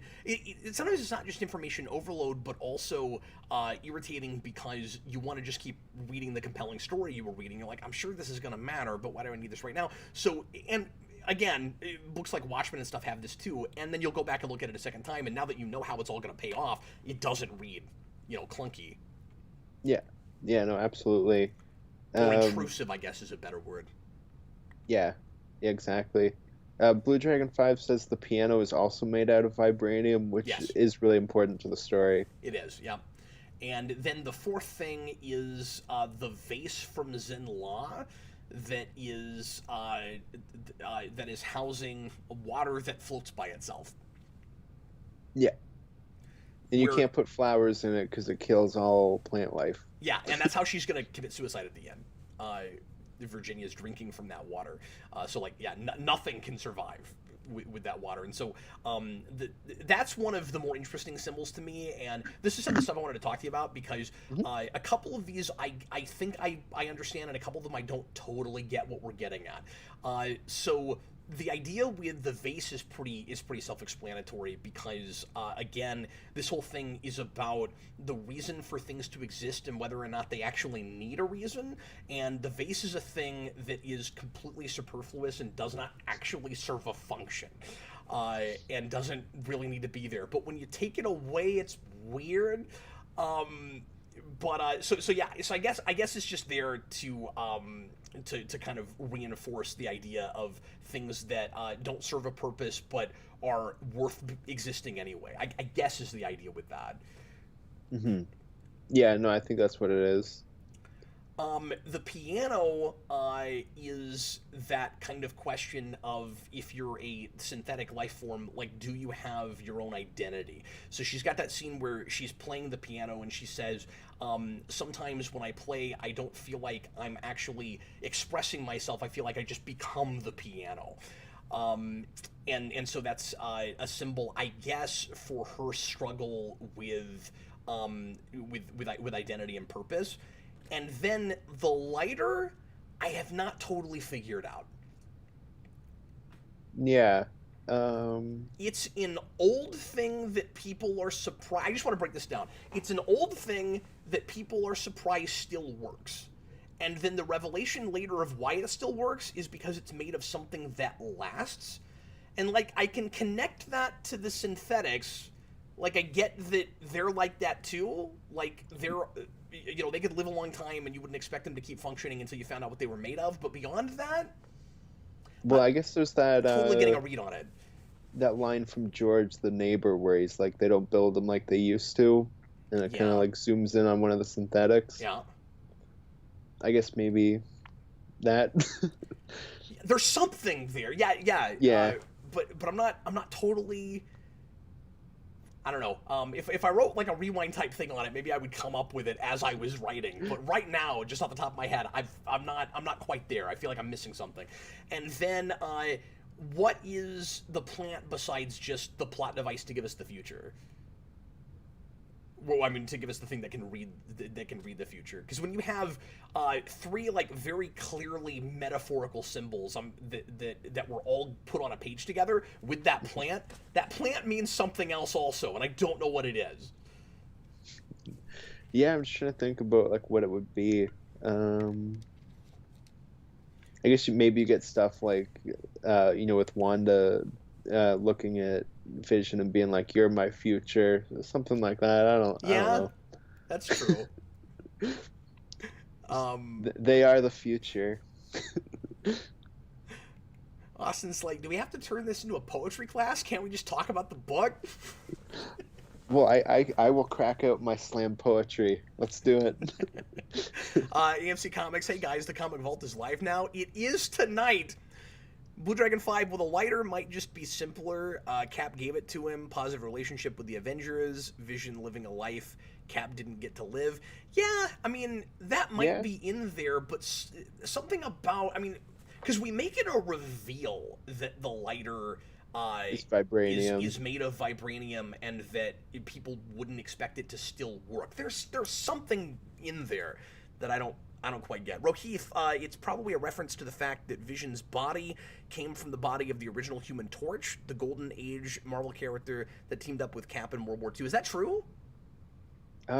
Somebody, I don't know if it was the same person, but mentioned that before we started filming, and I'm not entirely sure because it's been like a good few years since I've read that stuff, and I don't remember the Human Torch being there, but that could just be my faulty memory on that. So this scene with Vision, we'll try to move at a quicker clip. We're already 20 minutes after an hour somehow. I don't feel like we've been talking about this long, but apparently we have. So we'll try to run through this real quick and hit any major stuff that we missed. Like I said, it's really dense, so forgive us for the length tonight. Vision is helping Tony Stark try to save his daughter, and this is a really important scene because it shows you how far Vision is willing to go for his newly created family, and it should give you pause later when you get to that bit where we have a seeming explanation for why he's gone as far as he has in Virginia reprogramming him, and that, that's probably not what actually happened, because he's willing to kill Tony Stark in this moment. And I don't think he's being hyperbolic. I think he means it. Because absolutely. Because Vision is doing something in trying to save his daughter that's hurting him, and they got to put the energy through Vision into her. I couldn't remember what exactly it was. Yeah, working again. Yeah, and Tony is like, well, we could, I forget what exactly it was. He's like, well, we could do something where it won't hurt. And Vision's like, no, it's important that we keep it the way it is. It's like, okay. So they turn on the machine, and he's in absolute agony, and he's about to shut it down. And Vision says, if you touch that button, I will kill you. And I think he means it. No, absolutely. And I think that's where Tony just goes, like, Jesus, man. Yeah. And also it's important that Tony is kind of leading the pack toward the end when when Vision is gone off the rails and they feel like they have to do something about it. So this first sign of something being amiss is something that Tony very clearly noticed. Mm-hmm. Well, and what's interesting with the Avengers in this is that they're told, what's going to happen in the future, and it's their actions that lead them closer to that. Because what they do to try to figure out what's going on with Vision is they send in Victor, and Victor kind of gives it away, which sets Vision on this course. This is very violent cat killing. It's very violent. Uh, It was shocking. and then, like I said, we get Viv home, and Vision, and I mean, yeah, he's probably just excited to have his daughter back. But it's important to remember that even though these characters are capable of emotion, they also look at things in a very binary, logical kind of way. It's weird that we show the outside of the house again just after he came back in, because you can't tell me you didn't notice that. I think that's really strange. Well, that's just for that joke where they're like getting together, and then it says the socket lovers. Yeah, no, I picked up on that as well. It's just for that joke. That's the only reason why it's there. Austin and I noticed this while we were reading this. We were talking about this earlier, that between the between the what's the word I'm looking for? Because they'll sometimes they'll show you a cover at the end of an issue, and it changed between that advertisement and this issue, the date on the cover. So it used to say January of 2015, and then they changed it for the actual cover. It's weird. And at the because I went through the concept art in the back of my copy, and there's one that's a 2017 date. Weird. I wonder why they keep changing that. I would get it if it just got put off for some reason or something, or if initially like the artist had drawn it well ahead of time and he put in like the date at that point, but then of course they wanted it to say something closer to the date where it actually came out. But I just thought it was weird that it was a whole year later. Solicitation was the word I was looking for. Yeah, no, definitely it's strange. Oh, that's the Charlie Brown scene.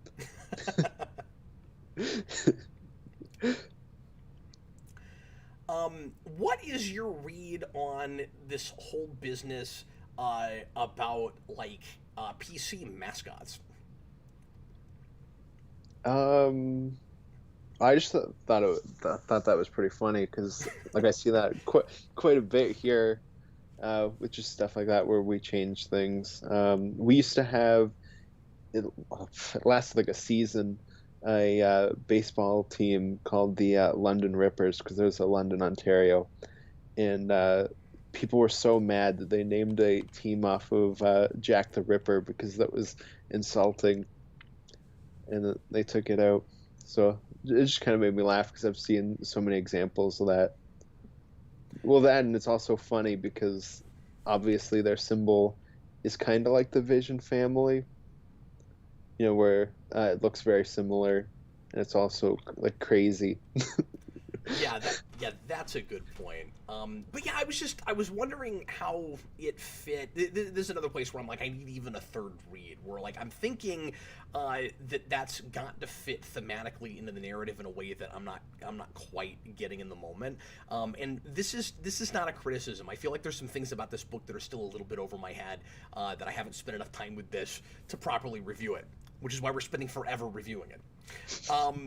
There's this really interesting exchange that the kids have in the scene where he says, trust is the ability to believe without evidence. It is an act of faith, the highest form of cognition. And then she throws that back in his face later when she says that fairness is a simple mathematical determined balance, the lowest form of justice. I love that exchange. That whole thing was really interesting. The idea that preeminence is the highest form of justice. You got essentially these robots that are bringing up these profundities to me where I'm like, no, you've kind of got a point there. I mean, she's basically making the Dark Knight argument of you don't want to just flip a coin. Yeah.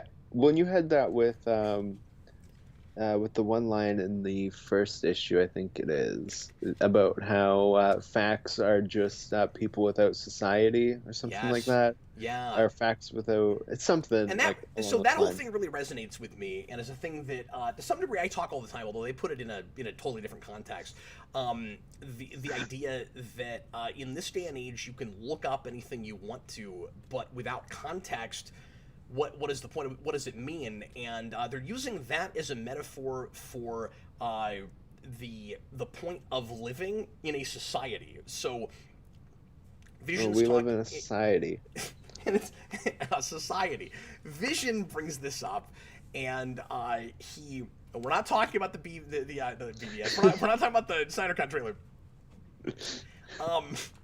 So Vision brings up this idea that if facts don't have any context, they're like individuals without a society, like they're pointless. And I don't know, that resonated with me a lot. But I also think that the book is kind of about how that's not really true, or that you don't have to have like a like clear purpose for being for your life to amount to something. And there's also that whole idea that if you are built for one rigid specific purpose, that is the path of tyranny. There's that whole thing. Yeah. Yeah, no, definitely. But I'm also and there's a lot of going against your programming type stuff. And I'm also fascinated by this idea of faith being a like logical thing that a synthetic life form would come to as a way of coping. Because very often artificial intelligence is played will play faith as like a totally pointless thing. At the same time, we'll get this later when Viv is praying for her dead brother, and she simultaneously is making an argument for religion while saying that the likelihood of there being a god is not good. Yeah, that seems very interesting. Where it's like, when you get a few scenes like that, like there's the one with the nice versus kind, Yes. where there's the robotic way of thinking about it, and then there's kind of the more human way of thinking about it, where they're like, well, yes, obviously we know from a more binary way of thinking that this is the way, but also, isn't it nice to think about it this way? I really like the nuance in looking at those terms differently, and the idea that it's sometimes implied when you say nice that a person isn't nice, but when It's the irony, yeah. it's an irony. But when you say that a person is kind, you usually actually mean it. And like when it makes sense to use which word versus the other, the setup and payoff for that at the end is fantastic. Yeah, I don't know, just like I said, a lot of profunities in this that I had not thought of, and it's really thoughtful, and it's King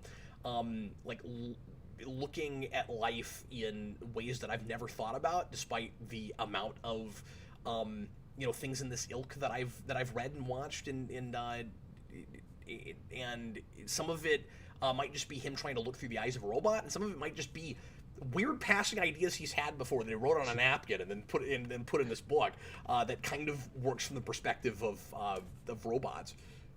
Yeah, definitely, because I think this book, like you said, is quite profound, while something like his Batman, I think, reads like it's supposed to be. Or was it first isn't. and then just went in circles? Yeah, exactly. Because I like more of that than you did of what you ended up reading. Did you not like more of Jokes and Rills?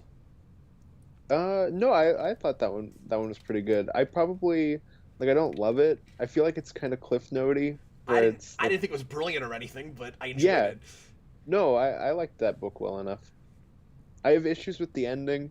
I don't remember the ending now, but yeah.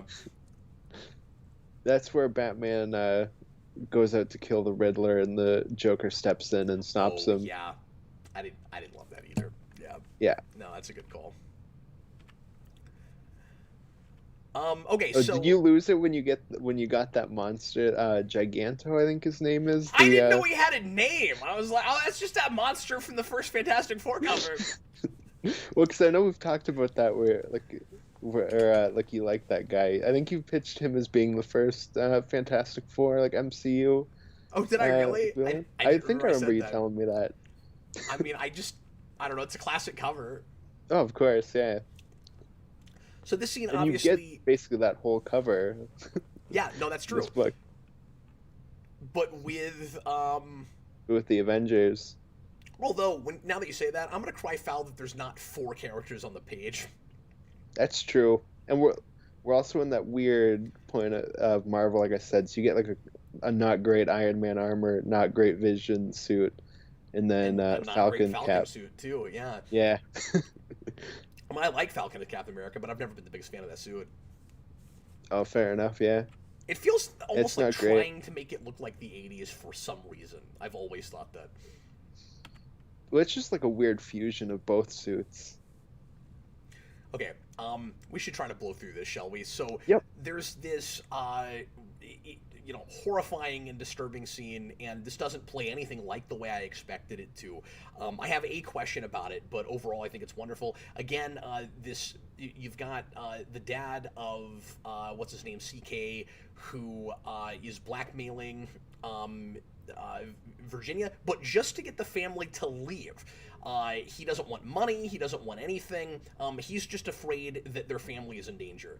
And at first, it reads like maybe he just, hates these people because they're weird and they're other, and I don't like them.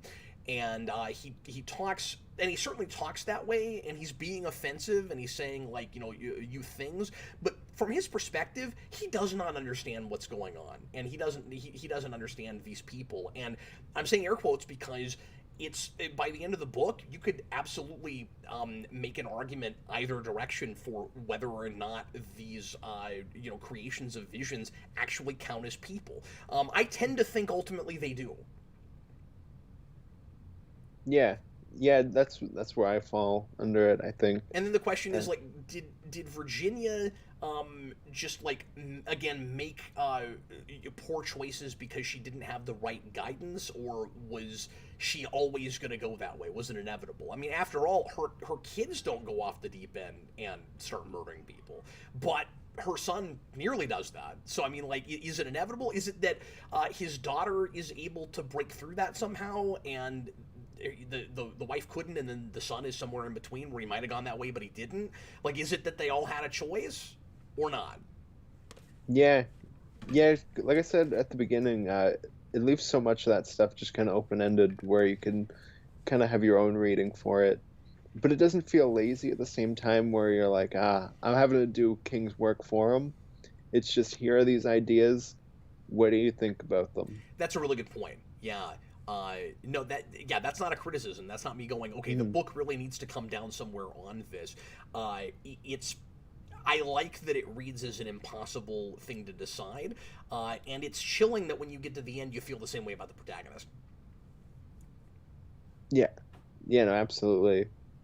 And Uh, no, what's that, sorry? Oh, sorry, I was just going to read a comment real quick. Oh Hey, yeah, this no, go brain. ahead. This might sound like a really stupid question, but I'm deciding between this book and All Star Superman. Which should I read first? I'm going to say read this first and then use All Star as a palate cleanser. Yeah, that's probably the way to Because do it's it. real hopeful at the end of this day, and this might bring you down a little bit. I don't know. Yeah, well, yeah, and this is a very dark ending, while that is a very uplifting It's Superman very book. So uplifting. that's definitely the way to It's go. got some dark stuff, and I think they're both incredibly smart books. Yeah, And absolutely. All Star is probably in the same caliber as this book. They're doing different things, but I think I would put them on a shelf together certainly. Yeah, yeah. Well, it's been like a few years since I've read All Star, but I like that book quite a bit. Yeah, I reviewed it like a year ago. I think Kareem and I tackled that, I think so. Yeah. if memory serves. Because for a while I was only doing DC things with Kareem. Okay, so this is going to go south very quickly. Anytime this is the thing I'm learning about Vision and characters that look like Vision. As soon as they start hovering off the ground, you're screwed. Okay, like run away. That nothing ever comes good from them lifting off the ground. Yeah, that's how you know they mean business. Yep. It's the opposite of putting your foot down. So again, this is very much an unstoppable force meets an immovable object, right? Like both of these characters are going to do whatever they have to for their families. I don't even think I can fully fault this guy for shooting. No, I mean, she's coming at him. Like you said, she's lifting off the ground. It's very, very intimidating. And yeah, he's blackmailing her, and that's wrong, and he probably shouldn't be doing that. But he never threatened her. He didn't pull out a weapon. I mean, like, at least for the sake of the moment we're in, she is in the wrong here. Mm-hmm. And she's going to come after him. And then the question I have is the kid getting killed a little easy? Maybe the easiest thing in the book? Because the way it reads is, it seems like a really simple, kind of typical Ricochet. I guess I'm not totally sure if that's what it is, or is it that, or does she phase? Oh, is it a she phase? phase. It goes through her as he's coming. Okay, never coming in mind. behind Nope, her. that works fine. I thought it bounced. Oh, like it's the Professor X thing in First Class. Yeah, I thought it was that. Okay, yeah. No. Well, and then she puts him in a coma, which they say later he'll probably never wake up from, which is so disturbing. Yeah. And then her hovering over him in the hospital is just messed up. Yeah. No, absolutely. Yeah, I mean, I love... One of the things I love about this book is how much of a... I don't want to say traditional superhero story it is, because it isn't, but it's a... Like, I was calling it earlier, domestic thriller. It's this creepy horror story about a family and a wife who goes bad, but in the context of a superhero thing, she is the villain of this. But she's got a husband that still cares about her and believes in her to some degree, so he doesn't handle it like you usually would, you know, a superhero thing. But, like, just putting it in those terms, you have all the trappings of potentially traditional superhero thing, and it just doesn't go in any of those directions. Yeah, well, it ends up being the opposite of the Batwoman show, where the main villain of that first season is her sister, and she just kind of keeps letting her get away with crime. Yep. Because they're family. So, is this the issue where he's breaking down all the ways that he has saved the world? Or is that after this? Yeah, that's this issue. No, it's this one. This issue. Lots of Ultron. You've got oh, and this is also the issue where the wife is going to go off the deep end and destroy everything they own because of what she just did at that house. And so then we have this interrogation, this really intelligently written investigation. Somebody earlier mentioned that Tom King was in the CIA, and you can tell. This detective Yin is asking all of the right questions, and he's being really intelligent in all of the observations he's making, and the potential leads that he's landing on, particularly when he realizes that that Virginia, I keep wanting to call her Victoria, that Virginia may not have been home when everything went down. It's like, oh, where was she? Oh, okay.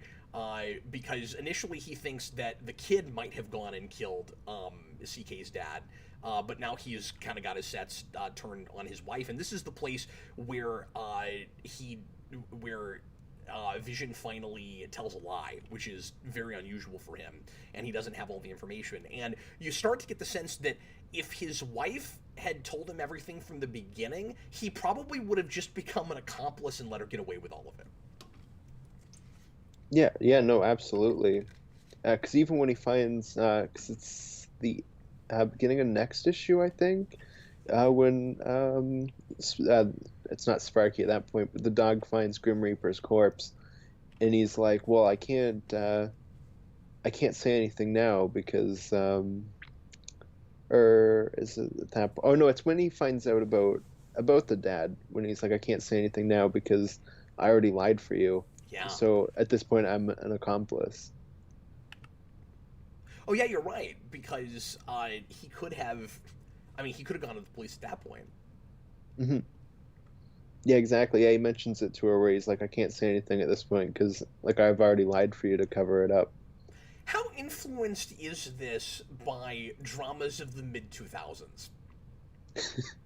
Right? Like, how much Dexter and Breaking Bad and, like, those kind of shows are in this? Well, those are all shows I've never seen, so... Okay, I'm going to answer that question. Don't know. Some, at least. A percentage, certainly. I love Vision's reaction to the body buried in the backyard, where he just says, "What?" And then we have that disturbing scene that I already talked about, where the neighbor comes over and gets a tour of the decimated house so that we can see how off the rail she is. Yeah, because if you want clean, you gotta destroy everything first to get clean. She wants clean. Yeah. Yeah, I love that explanation, but what's interesting is that reads at first like she's just coming up with some kind of weird lie, and then you realize that's 100% true. Like that's like that's what she's thinking in that moment. Yeah. Yeah, no, absolutely. She's definitely got that tear down everything attitude.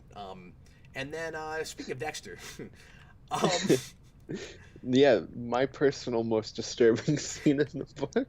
where Vision, yeah, I'm not gonna linger on these panels too long, but yeah, Vision, I'm gonna have to put a disclaimer in this later if we're looking at this entire book. But yeah, Vision rips open this dog and makes a family dog out of it. Why do you think he does this? This seemed a little in the moment left field to me, where I was like, that's what he thought to do with this dog corpse. I'm not entirely sure. It is kind Did of you think it was a where he weird just choice? finds it is a weird choice, because he just finds a dead dog and is like, I'm gonna Frankenstein this dog, and they don't really talk about it. Maybe that's just kind of what we needed. We needed a scene where Some kind of an explanation. he stops, yeah, and talks about it. It's a little bit of a discussion maybe with his wife of okay, I made us a dog because I think the idea is probably just to try to bring some comfort and again normality to the situation. I have a pet peeve with that word. Can I just mention this real quick? I don't know if I've ever talked about this on the channel. I have a normality thing. I hate the word normalcy.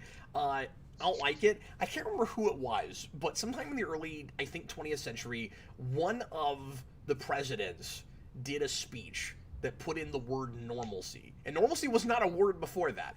It was normality. That was the word. And then Yeah. a president said it wrong, and it forevermore became what we use. Oh God. Yeah, and it just drives me Well, crazy. If it's early 'Cause 2000s, it's considered a word now, but I don't know. I think it's weird. And then so this is totally, I'm totally getting off track, but I want to mention this. I just recently watched through. We're gonna do a video on it soon. I just recently watched through the short-lived Birds of Prey TV show again with my son because he wanted to see cool. it. And there's an episode that uses both of those words in the same episode. Early on in the episode, somebody says normalcy. Later, they say normality. I'm like, at least be consistent. That's crazy. And then, in the same show, several episodes later, I heard one that I've never heard before. I mean, I've seen that show before, but I didn't notice it. I didn't think I'd ever heard before, which was a combination of the two, and it became normalacy. Thought that was amazing. I will bring this up again when we review that, but I don't know. Normalcy came up, and I thought of that. I wanted to. well, talk I'm about gonna that. I'm using gonna anecdote. do everything in my power to make normalry a word, and then you can just have another one. Just make my brain explode. David 22 Cap. He needed a dog, so he built a dog. Oh. That's how that works. That explains it. Rokeith, I guess Vision is trying to do the classic nuclear family, and part of a nuclear family is having a pet dog along as a wife, son, and daughter. Okay, but riddle me this: why didn't he think of it earlier? Like when he first put the family together, why didn't they have a dog? Yeah, you should have just put Wanda's brainwaves into a dog, not a wife. It would have made more sense. Maybe the idea is, and sure, I'm somewhat being facetious. Maybe he didn't think of it. Again, I think it's a way of introducing some normality into the situation, so that they feel like a nuclear family again. So I think you're right about that. But I also, agree with Blue Dragon 5. It's a band-aid on the situation. but yeah, and it's probably also. What am I gonna bury this dog in the backyard where the Grim Reaper's body was? Like, what am I gonna do with this dog body? Well, and did he, like, is it the dog's body? Like, does he just make it robot? Like, I assumed it was a completely different body that he Well, he built. had a brain. I thought he took the dog that.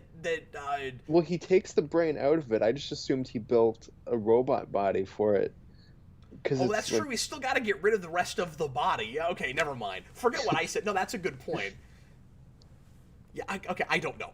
We're too focused on this crazy green dog. I also, if I about the dog, I'll say this real quick. I do kind of find myself wondering a little bit what its thought process is like. Because, like, it's a synthetic dog that just barks. Like, how does it see the world differently from a regular dog? yeah, no. It probably woke up and was like, well, I was dead. Now I'm here. It It's does make the weird. daughter feel a little bit better about things. So, I mean, it seems to have done its job to some degree. And then, and we didn't even go through the whole P versus MP thing, but I guess we talked about that earlier in the episode, so or earlier in the review, so we can keep going. I think that is the most fascinating idea in the book. Um, Mhm. that whole thing about algorithms.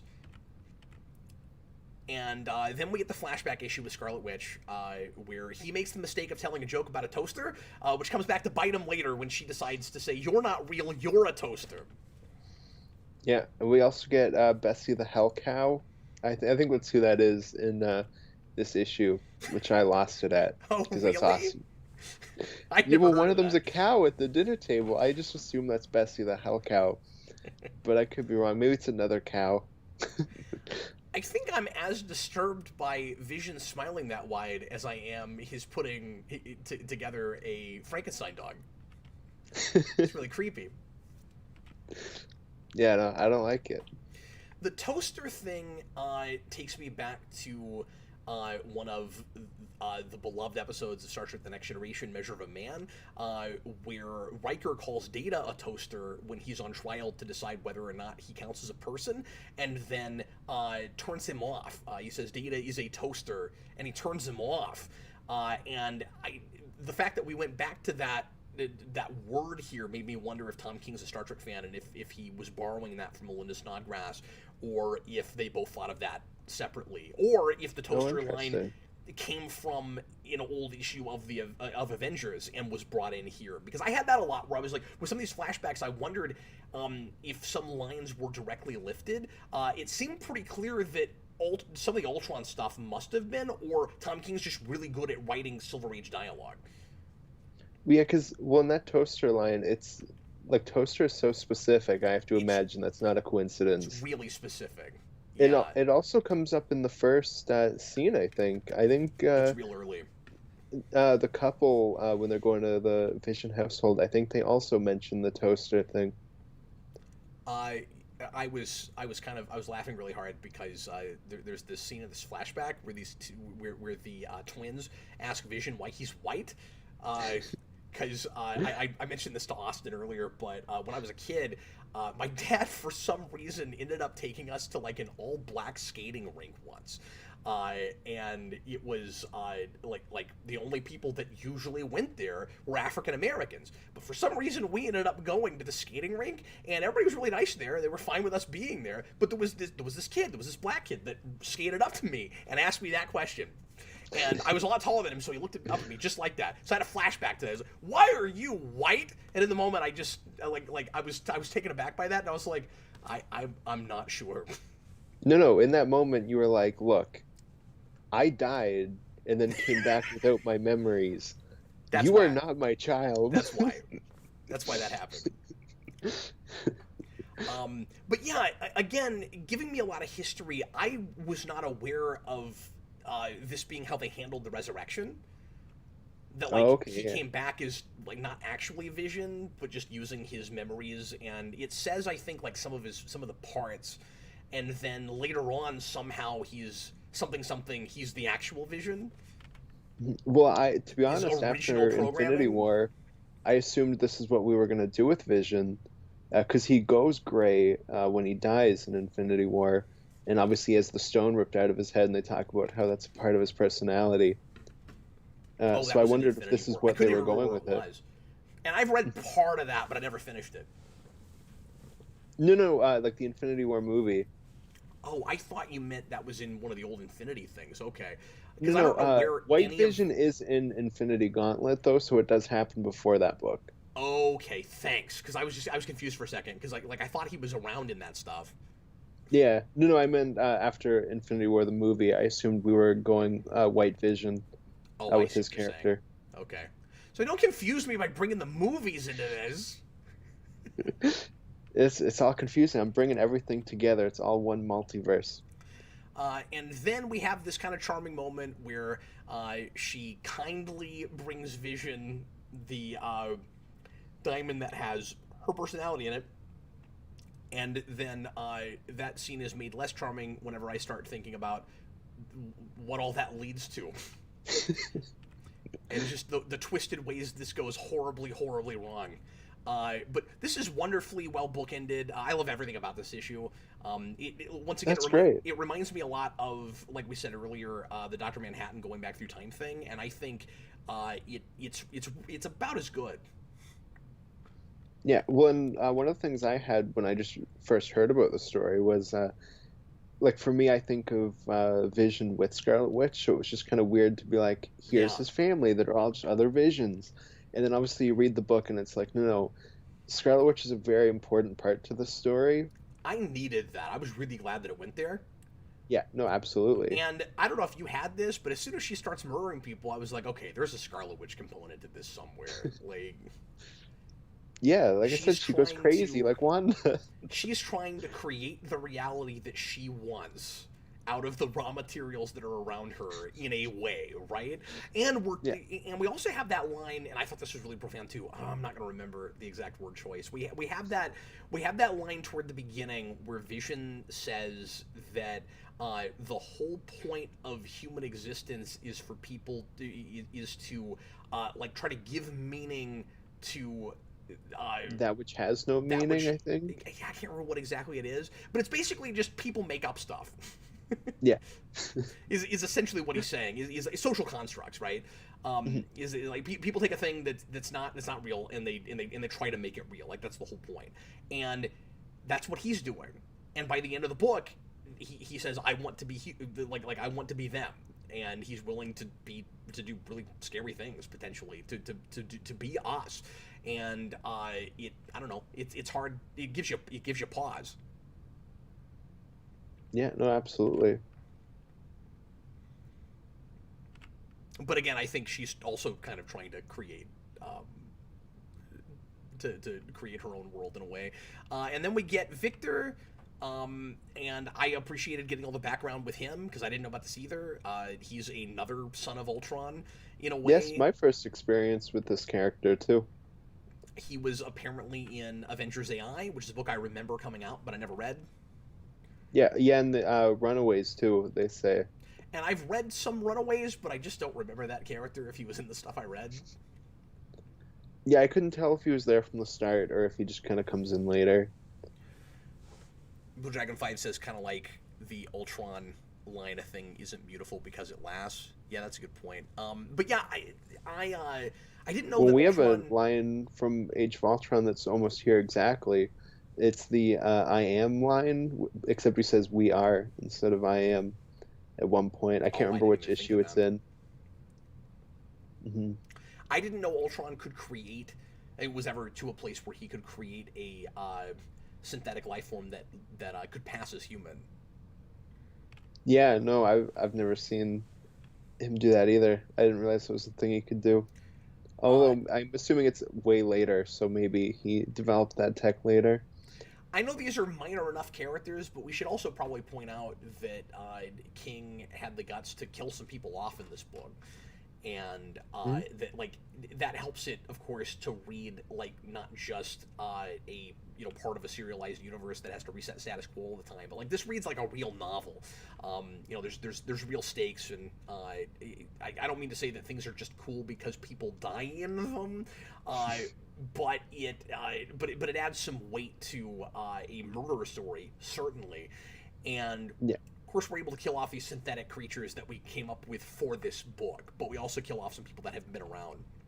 Yeah, well, and then there's also that very comic booky line when they're talking about the tree, where it's like, Agatha gave Wanda the tree, and then Wanda gave it to Vision, and then Agatha died, and then Vision died, and then Wanda died.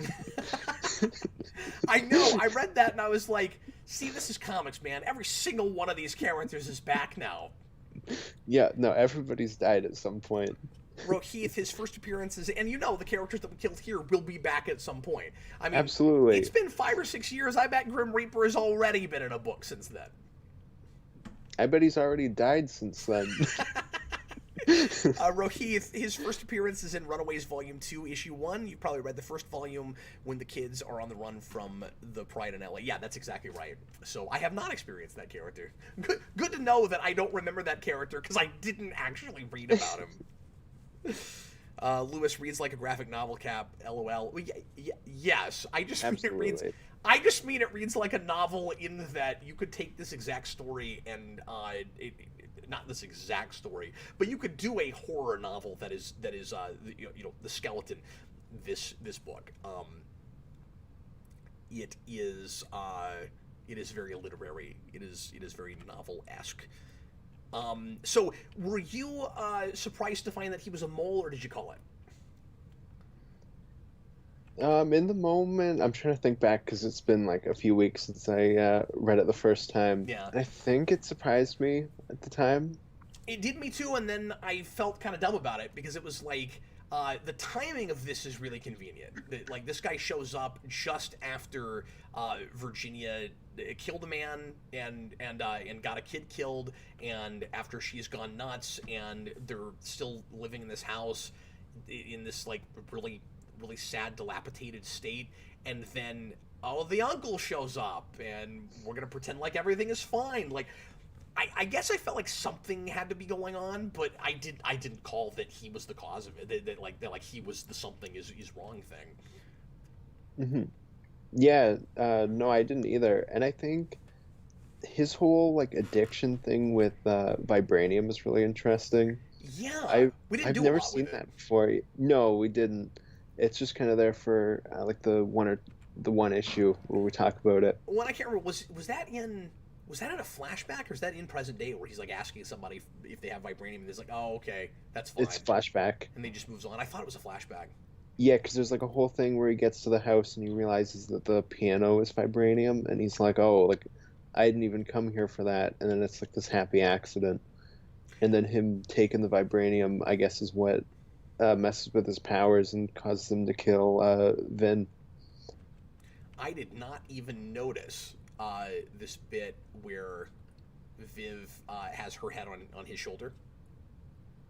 Oh yeah. There's this whole motif going on here with that. I think we're supposed to believe that there's a chance that each of these kids could follow in their mother's footsteps. And by the end, we find that one kid goes more toward his mom, and one kid goes more toward the dad, and Mhm. and they're the opposite genders. Yeah, yeah, no, that is interesting. And like I said earlier, it was very shocking to me in general that we kept any of the family members by the end. So I assumed it was all just going to be here, and then it's all dealt with by the end.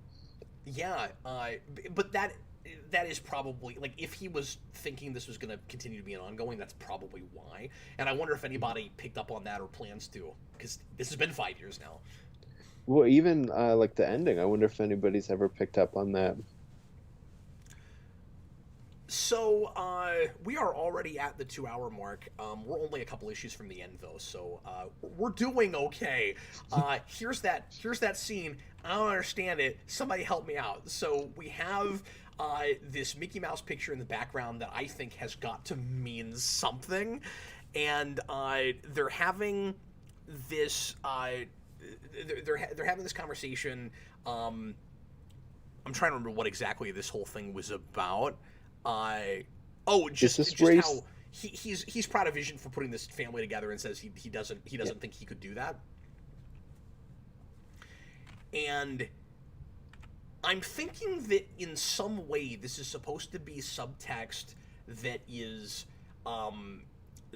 like laying the groundwork for he's going to turn out to be a mole, but I don't see it. I'm not sure what about that picture is supposed to maybe be be telling them, and Here, I got the book right next to me. I'm it gonna take a feels, closer look for yeah, myself. it feels like telegraphing in some way. Because the Nope, too line far. in the picture with Mickey Mouse is with Donald Duck is, "Look, Mickey, I've hooked a big one."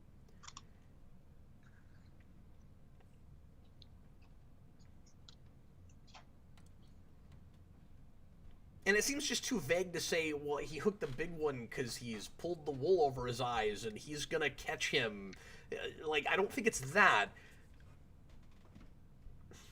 Blue Dragon 5, it might Oh, mean oh, betrayal that. because Yep, Mickey has Donald on the hook. Oh, is that I what it saw is? that Oh, too. see, I wasn't even looking enough at what was happening with Donald himself. Oh, Yep, that's definitely what it that's is. what it is. I told you, there was something. All right, thanks, man. It's better than mine, which was just, oh, it's Disney, Well, like the that's why they're company able that to owns use them. that, certainly. And then we have the big reveal at the end. I love this bit where you've got the narration saying, "Just follow the ball. Don't go through the door. Don't do that." And then too late. Yeah, And yeah, sorry, go ahead. well, I was gonna say it's like both good and bad that wasn't just like another family that lived in that house. Yeah, that's a good point too. He's, oh, pardon me, I can face through things. You live in the Marvel universe. Don't be that surprised, okay? And then in the next issue, of course, Victor is going to get this kid killed.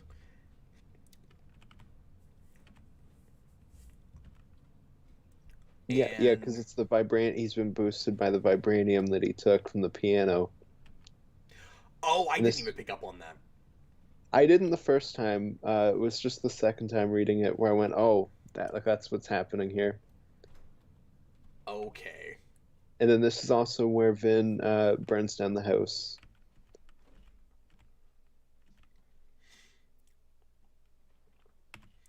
Um.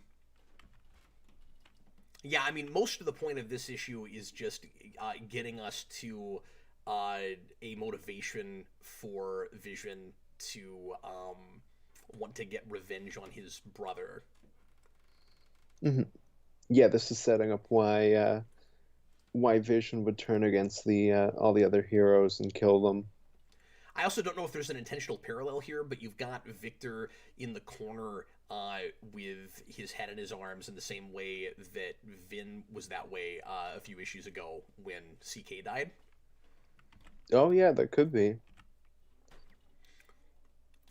And then we got the lighter. The lighter means fire.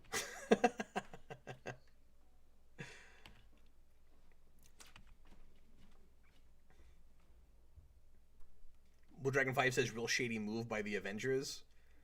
Absolutely, yeah. They sometimes act like S.H.I.E.L.D. Yeah. Yeah, the Marvel heroes aren't always the most morally correct people. Well, and you and I talked about this earlier, you have this line with the detective earlier where in in kind of acting like, he's not straight up um he's not straight up saying that Vision must have been the killer, but he's implying that he doesn't necessarily put it past him just because he's an Avenger.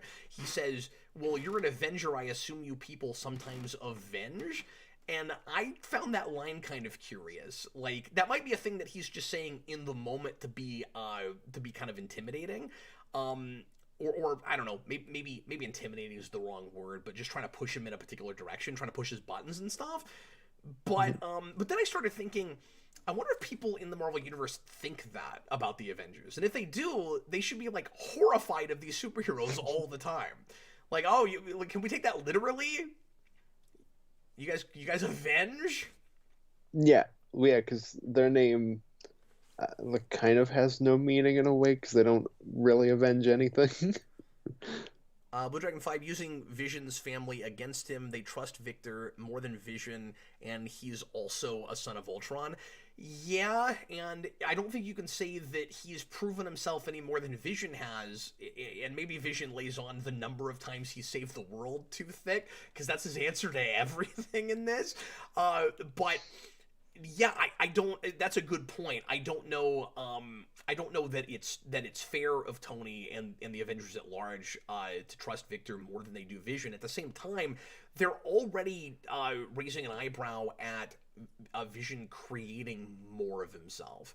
And it may not be that they don't trust him on an individual level, but they don't trust anybody making either more Ultrons or essentially more Sons of Ultron.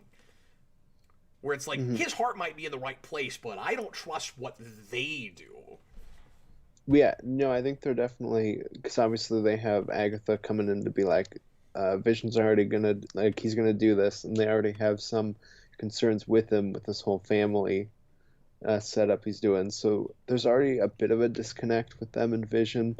So they're like, I think, more prone to believe it. A lot of this later stuff we've already tackled. We talked about the religion issue and the symbol with the lighter, and oh yeah, and we haven't really talked about the Shakespeare thing, but I like that as kind of a coping mechanism from the son, where he's trying to make sense of the weirdness in the world around him, and so he goes to anything in Shakespeare that's talking about like bigotry and people treating different kinds of people as other. Mhm. Well, and both kids have some sort of coping mechanism, because you have the son with the Shakespeare stuff, and you have the daughter with that memory of her and CK walking in the rain that she plays over and over, Oh that yeah, she like constantly falls back into. yep, yeah, that's right. Yeah, and that whole like it passes right through me thing is a motif. Yeah, yeah, Um, exactly. Blue Dragon 5, it's like ultimately they see Vision as less human and more machine-like than Victor, which is really interesting because at the end, it turns out there is reason to be suspicious of him. Hmm. And it's in his quest to be more human. No, he's a very scary murder bot. It's more complicated than that, Austin. It's more complicated.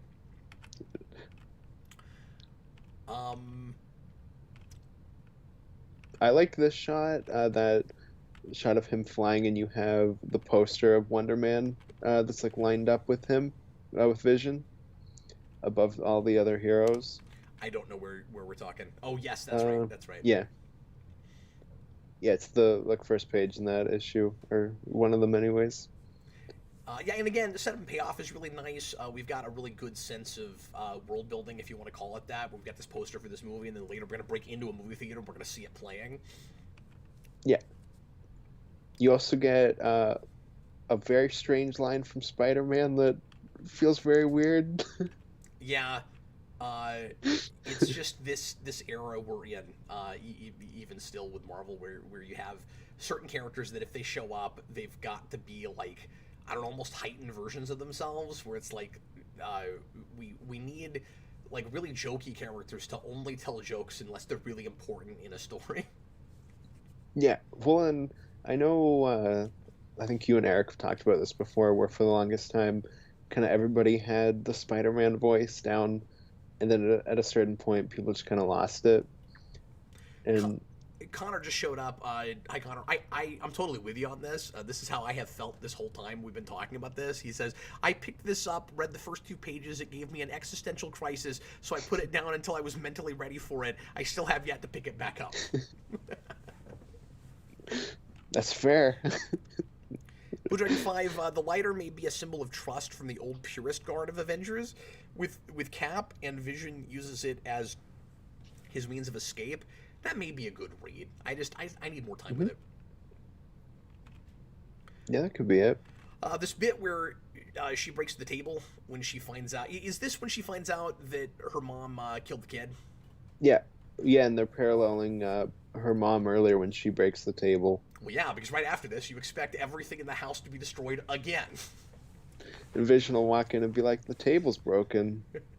I don't know how to fix it. But Oh, yeah, Blue Dragon 5, no, the Spider-Man isn't Miles, because Miles is also here. no, yeah, You see both of them at one we have point both together. of them. Yeah, because Tony called everybody, and of course you don't see everybody because there's Called two. everybody. That's what he said. Rohit, do you think MCU Vision wanting to name one of the twins Billy as tribute to Shakespeare in WandaVision is a reference to Vin's fascination with Shakespeare? Maybe. I didn't have that thought. Yeah, that could be. That's pretty interesting. They clearly were looking at this. Yeah, absolutely. Yeah, and it's kind of neat to make that kind of connection with a name because obviously that's his name in the initial comics, but then it's like, well, you also have William Shakespeare, so why not do that? So yeah, that's a cool opportunity they took. Yeah, no, absolutely. So like we said, there's Medusa and Captain Marvel's here. I was about to say there's Medusa, our Nova's favorite. here, and Yes, everybody. yeah, there's Spider-Man, Miles and Peter. Yeah, but 'cause yeah, they both are the ones that kick him into the theater where the Wonder Man movie's playing. But yeah, to your point earlier, obviously this does feel a lot bigger in scope at the end in that they are having a big Avengers fight, but it never becomes like a big giant, global thing, and it stays it stays all about this family the entire time. Yeah, we're cutting back and forth between this huge Avengers fight and just Vision's wife just killing a dog. Yeah, So, which is really sad. yeah, no, absolutely. So we're really not losing that kind of that small scale story that's at the heart of it.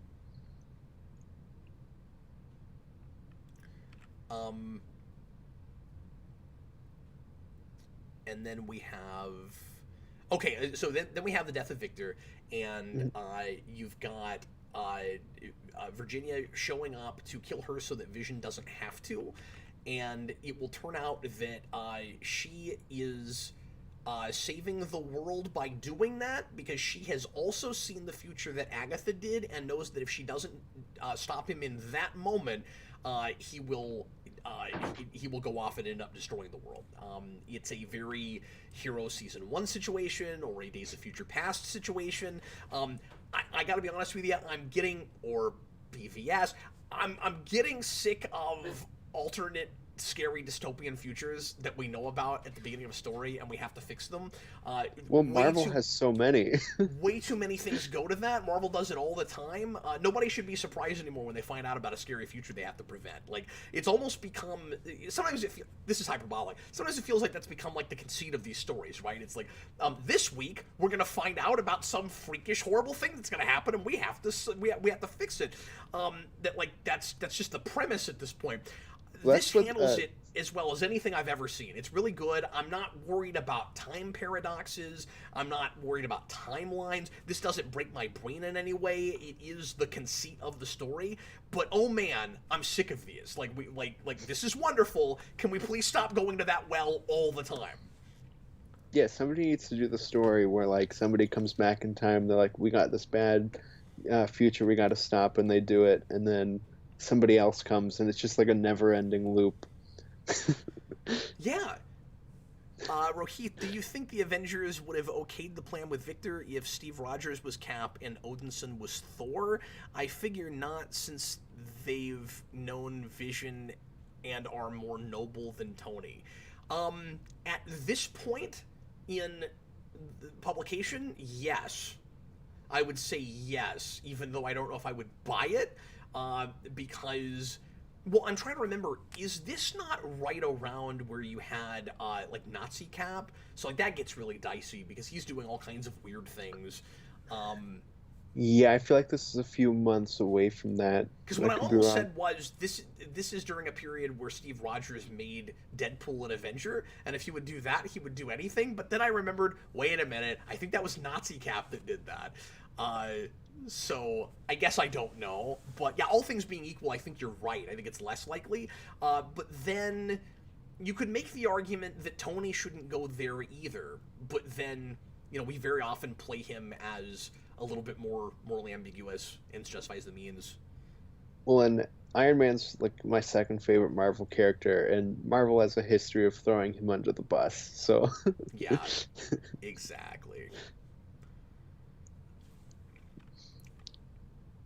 So this is where Virginia calls up the detective and explains, once again, everything with embellishments. I like that we're using that same kind of color and lighting effect that we did earlier when she was making up stuff when she was talking to Mhm. Vision. And I actually bought some of this initially and then felt dumb because it's in the same lighting effect. Like, of course she's lying. But Yeah, I did saw you? you message me about something in here, and then when I went to go look at the message, it wasn't there. So I was like, oh, I guess you figured it out. I deleted it because I Yeah. realized that I had said a dumb thing because I had not figured this out yet. But I did have a question about this scene, Hmm. and I want to look at this again and say, oh yeah, okay. So she she tells the detective that one of the embellishments she makes is kind of minor, where she says that they cremated Grim Reaper and she like took him up really high in the sky and just dropped the ashes. I guess I'm not sure why she feels the need to lie about that, unless it's just they don't have a body. Like I'm not totally sure why she lies about that. Well, I wondered about it because obviously the dog pulls up Grim Reaper's corpse, and we never see what they do with it after that point. Yeah. So I wondered if maybe that is legitimately what they did after that point, Hey, you know and we just what? didn't see it. Look, we're all in close-ups. It's ambiguous enough. I'm joking when I say this. It's it's ambiguous enough about it. Maybe the brain in the dog was Grim Reaper's brain. Oh my God. What if, like, at the end of the story, like Viv is sitting there and then the dog like just attacks her and he's like, "You're not my family." And Oh my he's like, god. "Oh my God, he was Grim Reaper." Rohith, Nazi Cap is 2016, 2017, and this book is 2015, 2016, I think. Yeah, but I can't remember Mhm. how far back they say that the alteration to the timeline happened, uh, because he is. Well, I mean, I guess for a while it's all the way back, isn't it? And then they uh, redo time. I think I never finished I that haven't read event because that, it's so I'm not terrible. sure. But I'm very all over the place with modern Marvel Blue Dragon or Five just Cap, Marvel they comic or probably comics in general. they probably did that after the dog dug up the corpse. Otherwise, why bring up Grim Reaper? Well, yeah, but I'm just not sure where the body is, and if they still have it, and she's admitting to that murder anyway. What's the point of lying about it? Yeah, Um, my assumption is just that part's probably true, I guess. Maybe we should have seen that oh, you're saying that maybe they cremated the body after it was dug up? after Vision found it. Yeah, because we never talk about what they do with the body after it's dug up. Yeah, but what's weird is so it would be such a minor lie then because what she's saying Just is that she simplifying it. burned. Well, she says that she burned the body immediately after that. Hmm. So I don't know. It's a minor issue. It's a minor detail, but and in the moment, I don't know if you had this, but like when I was wondering how much of this was true, I was thinking it would be nuts if Vision just like because this like synthetic that he created to be his wife is supposed to be his wife, that she gave him access or that he gave her access to his like internal memory to monkey with a screwdriver. Oh sure, that's fine. Yeah, like you can mess with my brain. I'm sure there's no issue with But yeah, I that. thought it was a cop out for a second, and I felt very swindled. Oh So wow, yeah, she fooled you, Cap. so she commits suicide. She saved the world. Obviously, does not redeem her from all of the horrible things that she did, but it shows us that she's, of course, even though she was, more than misguided, she has both sides to her, the dark and the light side, and is perhaps as human as anybody in a way. So many. I mean, one of the things that makes me think that these characters ultimately, at the end of the day, are people is so often in real life and in fiction, in well-written fiction, when people do insane, horrible things like this, it's very often because of upbringing or lack thereof. It's very often because because these are people that didn't have the right kind of guidance, and she's in these really precarious situations that she's just not prepared to deal with. And interesting that it's these parents bringing up these kids, and one of them seems like she's maybe going to turn out okay at the end. Yeah, no, But like, absolutely. who knows? I mean, there's so much ambiguous at the end of this. Well, she's I gonna be with the champions, so it's all good. She smooth sailing. I love this feeling when I get finished with something that's this heavy and complex, and I go, boy, it's about everything and nothing all at the same time. You have this story that made me think about all these different things. Again, just like Watchmen does. And then at the end of the day, the main point it's making is that there doesn't have to be a reason for people to exist, and that maybe it's scarier if there is. A thing that's like about all kinds of things, but it's about how it doesn't have to be about anything. I don't know. I like that a lot. Hmm. Yeah, no, that's great. Especially when it's about But like also very robots. ominous at the end. I don't know. Like, I can't say that that's an uplifting thing by the end. It feels like it early on. I'm like, oh, cool. Like I don't have to worry about the meaning of life. But then at the same time, these characters who want to be human and want to not be about anything get really kind of scary. What am I supposed to do with that, Austin? Just gotta live with it. It's the point of life. Divid22, why didn't Vision make Uncle Vision with Reaper? I'm not. I would hope that that would just be his name, where it's like Vision. Oh, now I'm blanking on the wife's name. Vin, Viv, and Virginia. I mean, it's And then not you like just have Uncle Vision. the point of this with Vision isn't to recreate every dead member of his family as a synth. That's not what he's doing. Well, he should just go farther. Just everybody knows where you get like Viren Van. And Divid says this is why Superman has a dog. Yep. But again, yeah, they're still gonna live in this neighborhood, and I'm not sure how I feel about that. You know, it is pretty strange because people would be completely turned against them at this point. And then Vision does have this kind of Dr. Frankenstein thing, and it looks like he's gonna. Is he rebuilding his wife? Is that what we're supposed to get from this? Yeah, yeah, exactly. Because he's singing the row, row, row, row your boat, just like she was earlier. I thought you were gonna say, just like Spock in Star Trek V. That's what I thought. No, but I said it that way to reference that. Okay, there you go. Sorry, I shouldn't have felt the need to explain your reference. That's also a motif. That whole idea of whether or not there has to be a meaning to life. Life is but a dream. I mean, everything means something, which is why the things I'm not sure about, I'm trying to figure out. Anyway, what else do we need to make sure and mention? I'm sorry this has gone this long.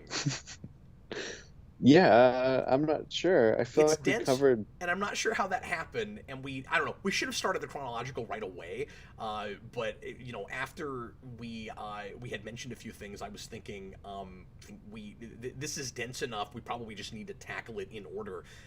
And then we went off on some tangents and things, so I apologize. Just blame me. This is my last comic vault. I'm not coming back. Honestly, it may be my last comic vault. Next time you might see Austin and not me. I don't know. Oh God. Just the look on your face. Well, anyway, thanks a lot for popping in live. If you did that, thanks for watching after the fact. Also, you guys are wonderful. Sure appreciate you. We're going to go ahead and bid you farewell, but thanks for hanging out with us for a good long time talking about Vision. This is a wonderful piece.